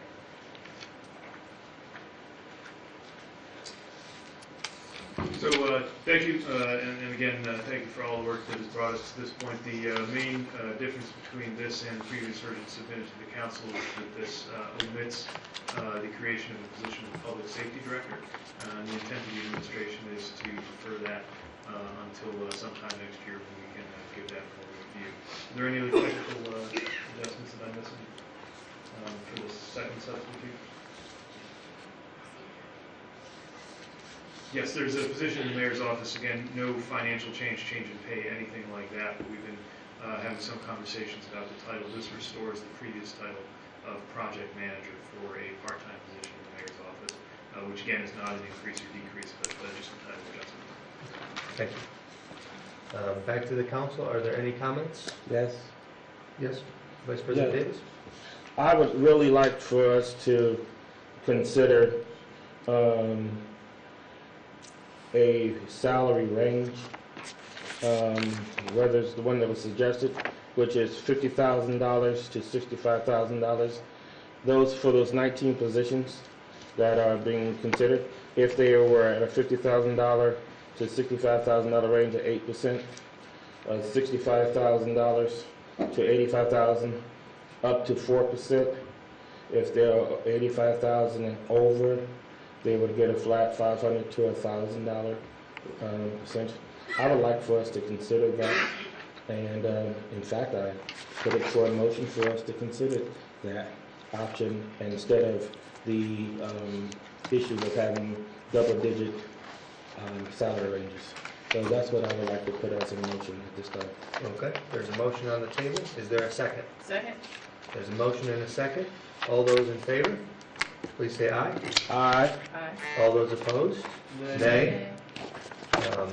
You got a roll call? Yep, roll call. Regina Preston? Aye. Aye or You have nay? discussion, you said? I'm sorry, what? You just said nay before. Aye or nay? I said No, You no, said aye. it's actually, she said, so the motion is to The Well, motion is to okay. All adopt. right, go ahead. No, I thought somebody said the discussion. Did Count- I do that? Do it again. No, you did it correct. You Okay. did- Aye. Okay. Councilmember Kelly? Kelly? And it's for, Amendment. so I apologize. Not his motion, we're voting on this. Right. No, no, for No. clarification, we're voting on the motion. It's So the roll call. We're going through a Okay, roll that's what I call, but thought. we just voted, yes. Because you, No, no. I second. nay. Nay. Councilmember Broden? Nay. Councilmember Varner? Nay. Vice President Davis? Aye. Councilmember Vorty? Nay. Councilmember Furlett? Nay. Councilmember White? Nay. President Scott? Nay. 7-2. I appreciate it. Thank you for the consideration. Thank you. Any other comments from council? Yes, Dr. Varno? Perhaps not necessarily that format, but I do agree with Councilman Davis that this is the kind of discussion we really need to have long before we get into this point next year, and I hope we can arrange that sort of a thing. I think we've made some very generous salary improvements to a lot of people, but I think we've been stuck in the rut of not making some changes we need in other lower paid positions. I just think, for as long as I can remember, it's been 2% without any changes. So I hope we can have that discussion next year. I want to thank Mr. Davis for that. Yeah, I thank you for that because I just believe that the 2%, keeping the 2% and 2%, I mean, forget about the council salary on this. This is just for the general body. And these larger ones at the 15, 70, and 80, they get the 8s and 10s and the 15s and the 20s and the 30s. I have a hard time going back to my community to justify that. And so that's my concern that I have. Outside of that, I like to part of the budget. And that's why I voted for every single other thing that I could possibly vote for tonight that I could. This is the only piece of it that is added to the budget that makes me not be able to vote for that part of it. But at least I tried. Councilmember Blake? Yes, I just want the council members to recall in terms of, as we move forward, setting those parameters, that we need to do that early on. And I invite any council member who would like to work with me on that we would start that process, looking at, even from a salary perspective, that's just one particular area, but there's other areas too, so that when we start the budget process, what we have focused on have been the goals or the objectives that we as a council, but now each time that we've had a budget hearing during the last 2 or 3 years, the salary issue presents some challenges for some of us and for all of us, rightly so. Just because individuals did not support the motion, does that mean that it's not a concern? I understand. So as we move forward, I would invite, any council member to sit down with me and let's have a conversation. Of course, we will involve the administration as well, but we need to have that conversation. So we're not at this point, on October the 23rd, dealing with this portion. I think it's important to have that conversation. Councilwoman White, one last thing. I'd also add to that discussion, positions that look very similar. I think that I'm okay with us having more people in the mayor's office or in different offices and everything else. But I believe the justification of those positions has to come at the beginning of the budget process, not the Saturday morning or the Monday morning prior to this. Give us the time at the beginning so it can go along with the presentation. When the person makes the presentation, I'm coming from the Public Works. These are my new positions. Up front, these are new positions. These are the ones I want us to talk about. And we have a list of all the new positions up front. These are the salaries. We're going to look for them. We based it off Fort Wayne. We based it off Indiana. We based it off Jasper. We based it off Vincennes. Whatever. We based it off our city, our size, or a little bigger or a little higher. Put that up front so everybody can discuss that. And then if we can do that up front, we can have a couple months, the paper can run it, we can have the public comment, we can have all of that, so there's no surprises at the end. And we all could have worked it all through. If there were some concerns, we may have been able to have meetings back and forth. But really having things come at us and get justification in our last week, we really have no time after we got back to really have a dialogue. The public hearing was already closed. So there's really no time for us to have that dialogue on jobs. Because I'm sure they have positive rationales with all of that. But to really have that good debate on Saturday morning, Sunday, or getting the answers is not enough for us to really have that. So that's my only concern. I really like all the other parts of the budget, but I voted against that only to send that message to the fact that we have to clear that up. And that helps us with the morale of those all throughout. Those are the 2%ers, 20%ers, those are old positions and new positions, because while we want to bring in new jobs, we must still have create a higher morale for all those who have been here and given their time to the city government for their service. So I appreciate that, your time. Thank you. I'd like to make a motion to send substitute 6217 to full council favorably. Second. All those in favor? Aye. Anyone opposed? Nay. Nay. The motion carries 7-2. Thank you. With that, I will entertain a motion to rise and resolve. So moved. Second. All those in favor? Aye. Anyone opposed? All right. Oh, those are yours, I'm sorry.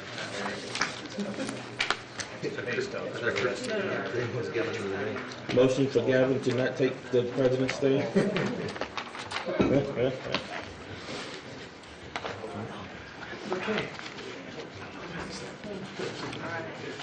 Here's your cup. Full council is now back in session. Ms. Fowler, would you please give third reading to 5117? 5117, third reading on an ordinance of the Common Council of the City of South Bend, Indiana, appropriating monies for the purpose of defraying the expenses of several departments of the Civil City of South Bend, Indiana for the fiscal year beginning January 1st, 2018 and ending December 31st, 2018, including all outstanding claims and obligations and fixing a time when the same shall take effect. Motion for passage. Second. Ms. Fowler. Councilmember Kelly. Aye. Councilmember Broughton. Aye. Councilmember Varner. Aye.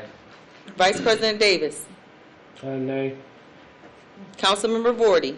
Aye. Councilmember Furlick. Aye. Councilmember White. Aye. Councilmember Preston. Aye. President Scott. Aye. 8 ayes.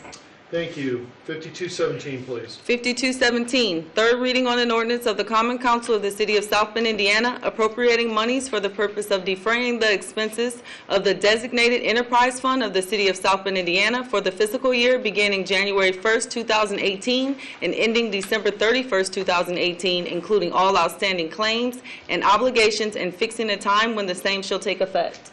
Motion for passage? Second. Ms. Fowler? Councilmember Broden. Aye. Councilmember Varner. Aye. Vice President Davis. Aye. Councilmember Vorty. Aye. Councilmember Furlick. Aye. Councilmember White. Aye. Councilmember Preston. Aye. Councilmember Kelly. Aye. President Scott. Aye. 9 ayes. Thank you. 5417, please. 5417, third reading on an ordinance amending the zoning ordinance for property located at 3333 North Kenmore Street, Councilmanic District Number 1 in the city of South Bend, Indiana. Motion for passage? Second. Ms. Fowler, roll call. Councilmember Varner. Aye. Vice President Davis. Aye.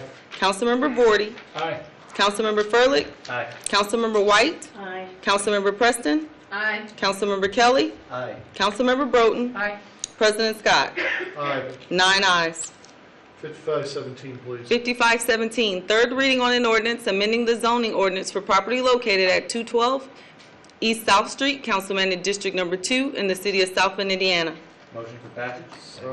Point of order, was this a sub? I'm sorry, motion for passage is a substitute. Second. Ms. Fowler? Vice President Davis. Aye. Councilmember Vorty. Aye. Councilmember Furlick. Aye. Councilmember White. Aye. Councilmember Preston. Aye. Councilmember Kelly. Aye. Councilmember Broden. Aye.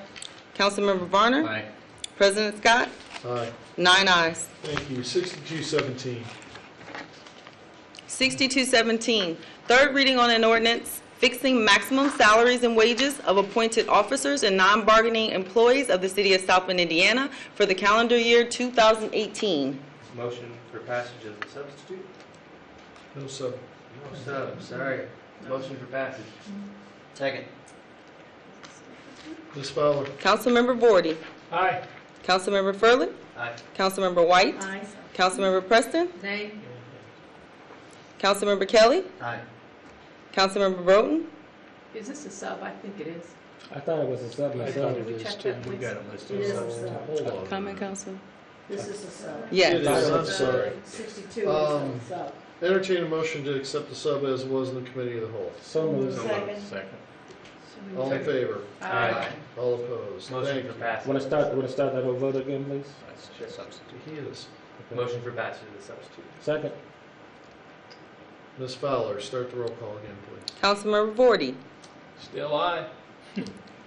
Councilmember Furlick. Aye. Councilmember White. Aye. Councilmember Preston. Nay. Councilmember Kelly. Aye. Councilmember Broden. Aye. Councilmember Varner. Aye. Vice President Davis. Nay. President Scott. Aye. 7 ayes. Thank you. 6517, please. 6517, third reading on an ordinance of the Common Council of the City of South Bend, Indiana, fixing the annual salary and monetary fringe benefits of sworn members of the South Bend Fire Department for calendar years 2018, 2019, 2020, and 2021. Move motion for the passage of the fourth substitute version of this bill. Second. All in favor? Aye. All opposed? Thank you. Oh, no, we do a roll call. Motion, no, we need to accept the sub at third reading. So moved. Now, Move for the passage of that sub-bill. Second. Ms. Fowler. Councilmember Furlick. Aye. Councilmember White. Aye. Councilmember Preston. Aye. Councilmember Kelly. Aye. Councilmember Broden. Aye. Councilmember Varner. Aye. Vice President Davis. Aye. Councilmember Vorty. Aye. President Scott. Aye. 9 ayes. Thank you. 6917.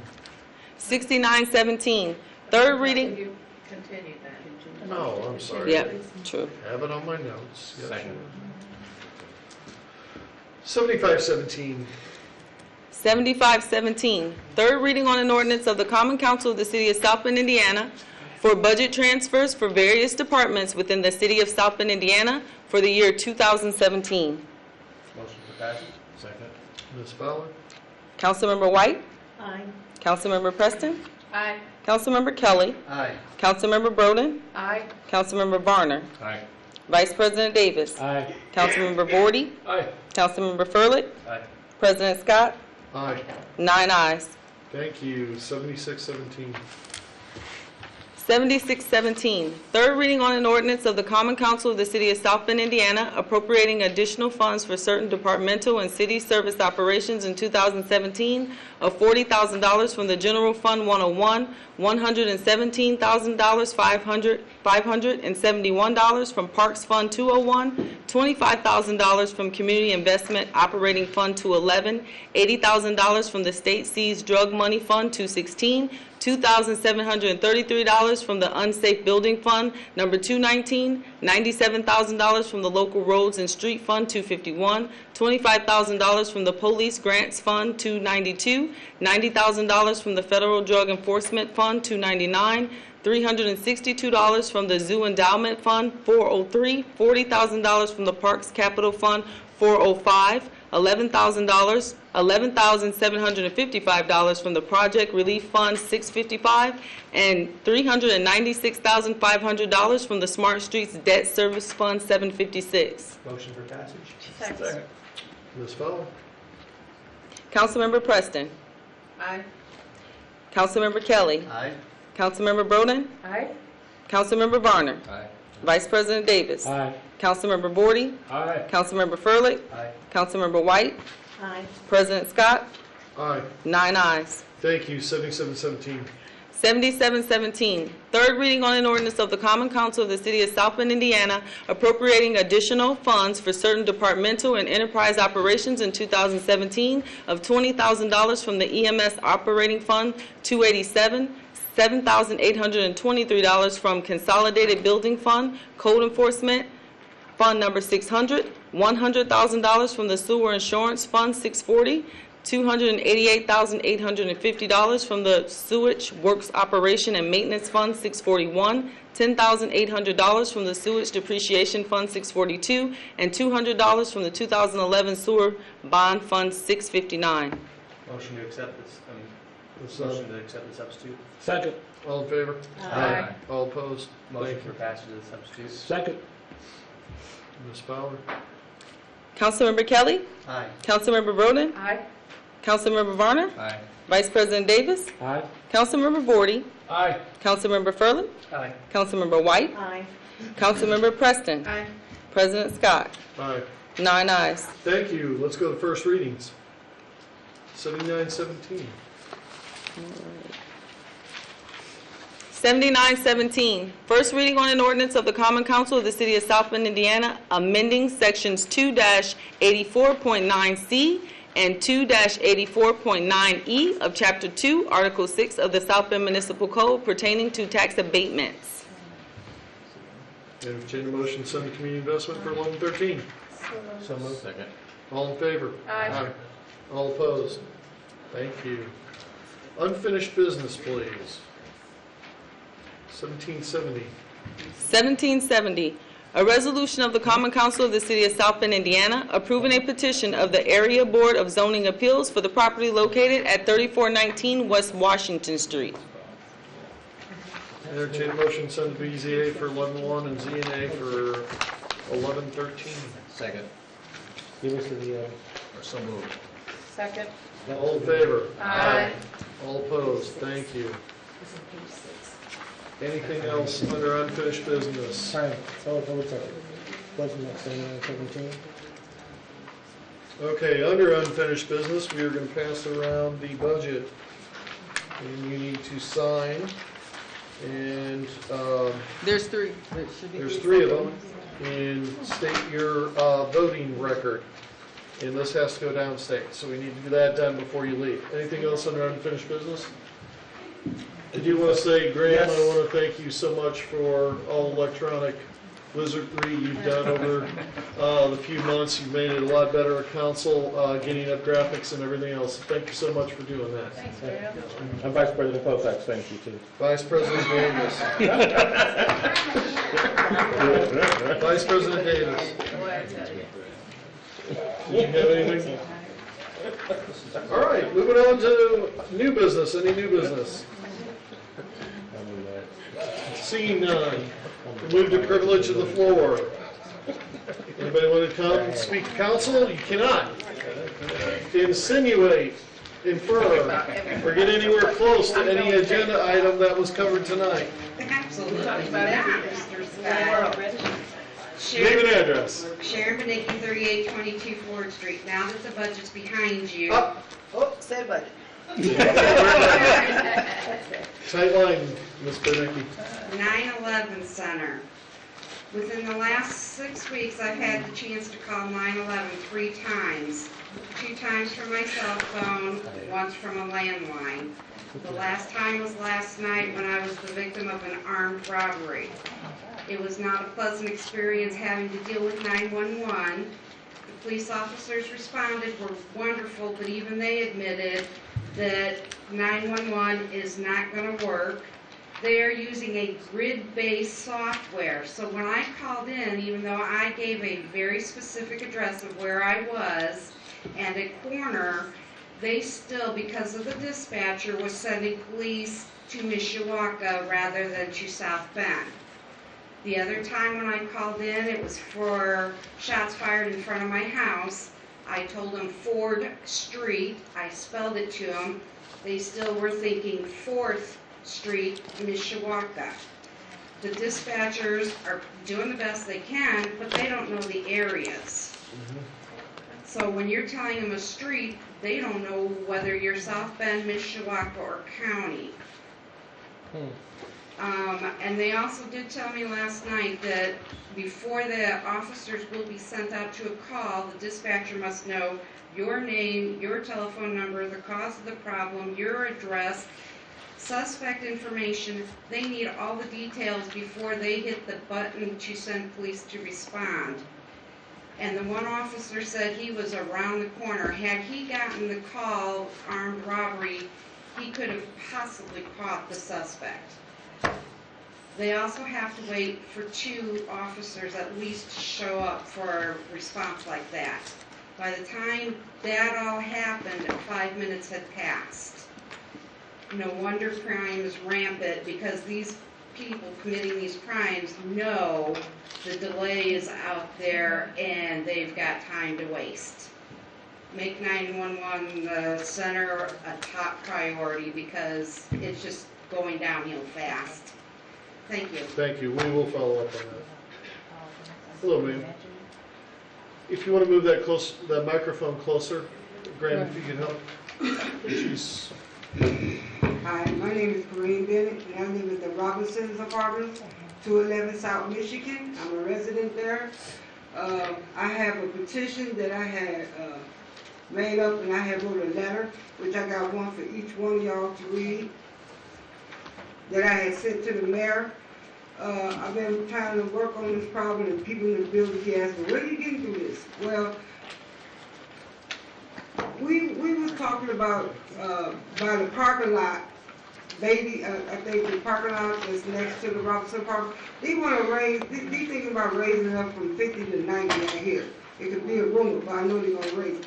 So as a resident, and I looked at all the other senior residents around here, we know this is a disabled senior building that I live in. It's a shame that we got to pay for parking where we live. Do anybody in this room pay for parking where they live? Well, we all signed a petition in the building here, which I also got the petition of everybody's name right here, that everybody signed, if you want that. Okay, there you go. If you want, we can get you a copy back. Okay. I came back here from Fort Wayne. I lived here in South Bend. I'm from Chicago, came here from South Bend in '91 and lived here all the way to 2008 in Fort Wayne. Came back. The only apartment I saw that was available was the Robinson Apartments. But she told me the apartment was $50. I went ahead and agreed to the 50. But there's a rumor talking about 90. So I said, well, why can't y'all do what every other city do? She said, what's that? I said, everybody else who live in a residence downtown or by a college or something, they have residence stickers. We ain't got nothing to do with that. At first she was with me about doing this in the building. Then the manager of the building and the coordinator came knocking on my door Friday. We can't have nothing to do with this. We don't want to get in trouble. So I don't know who should I talk to. Is it Heritage who owns Robinson?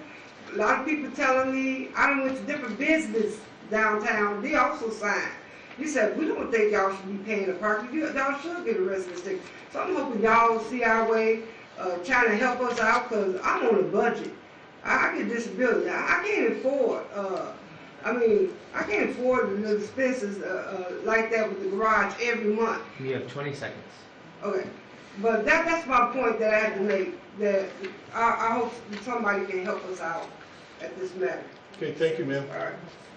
Anyone else wishing to speak?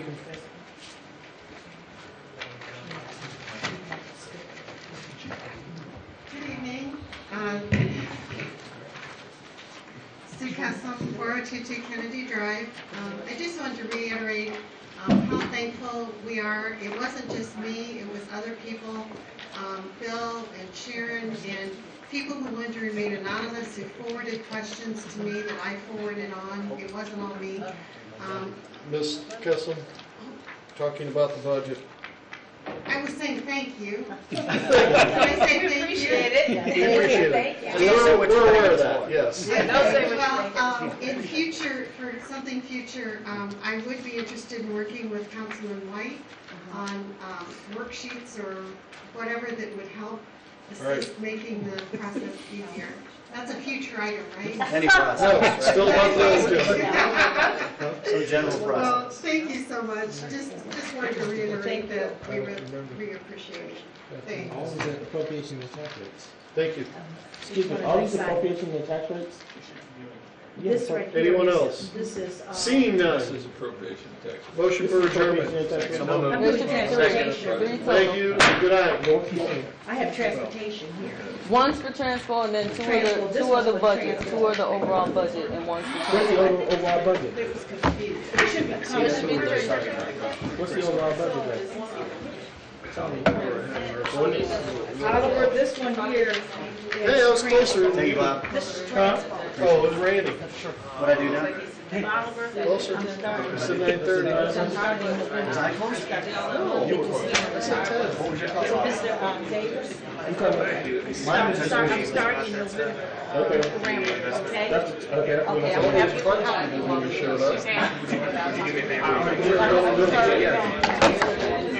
Are you okay? Probably in trouble. Thank you. No, I got some ideas about something. I haven't done one. Okay, can I have all three? So I'm gonna email Councilman tomorrow. I'm not gonna give you a day to take it back. All right. Yes, ma'am. Thank you. Good redevelopment? No, this the man, this the man. I was always told to. I know. So thank you. This So man, which one is this? this man was working with, This is the tax I rate. enjoyed working with you. Somebody signed for me already. Yeah. Is he done? They put the X by here. Yeah.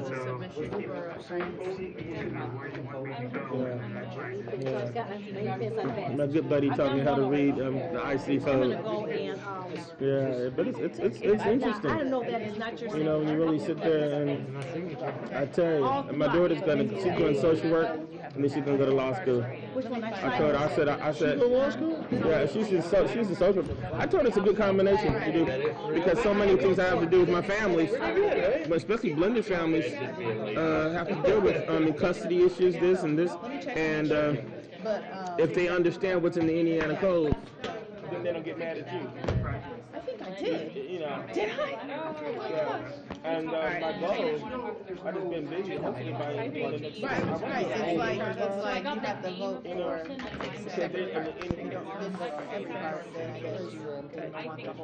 So the workers, if everybody had voted against that one part, none of it. So now the pressure's on. Which is not in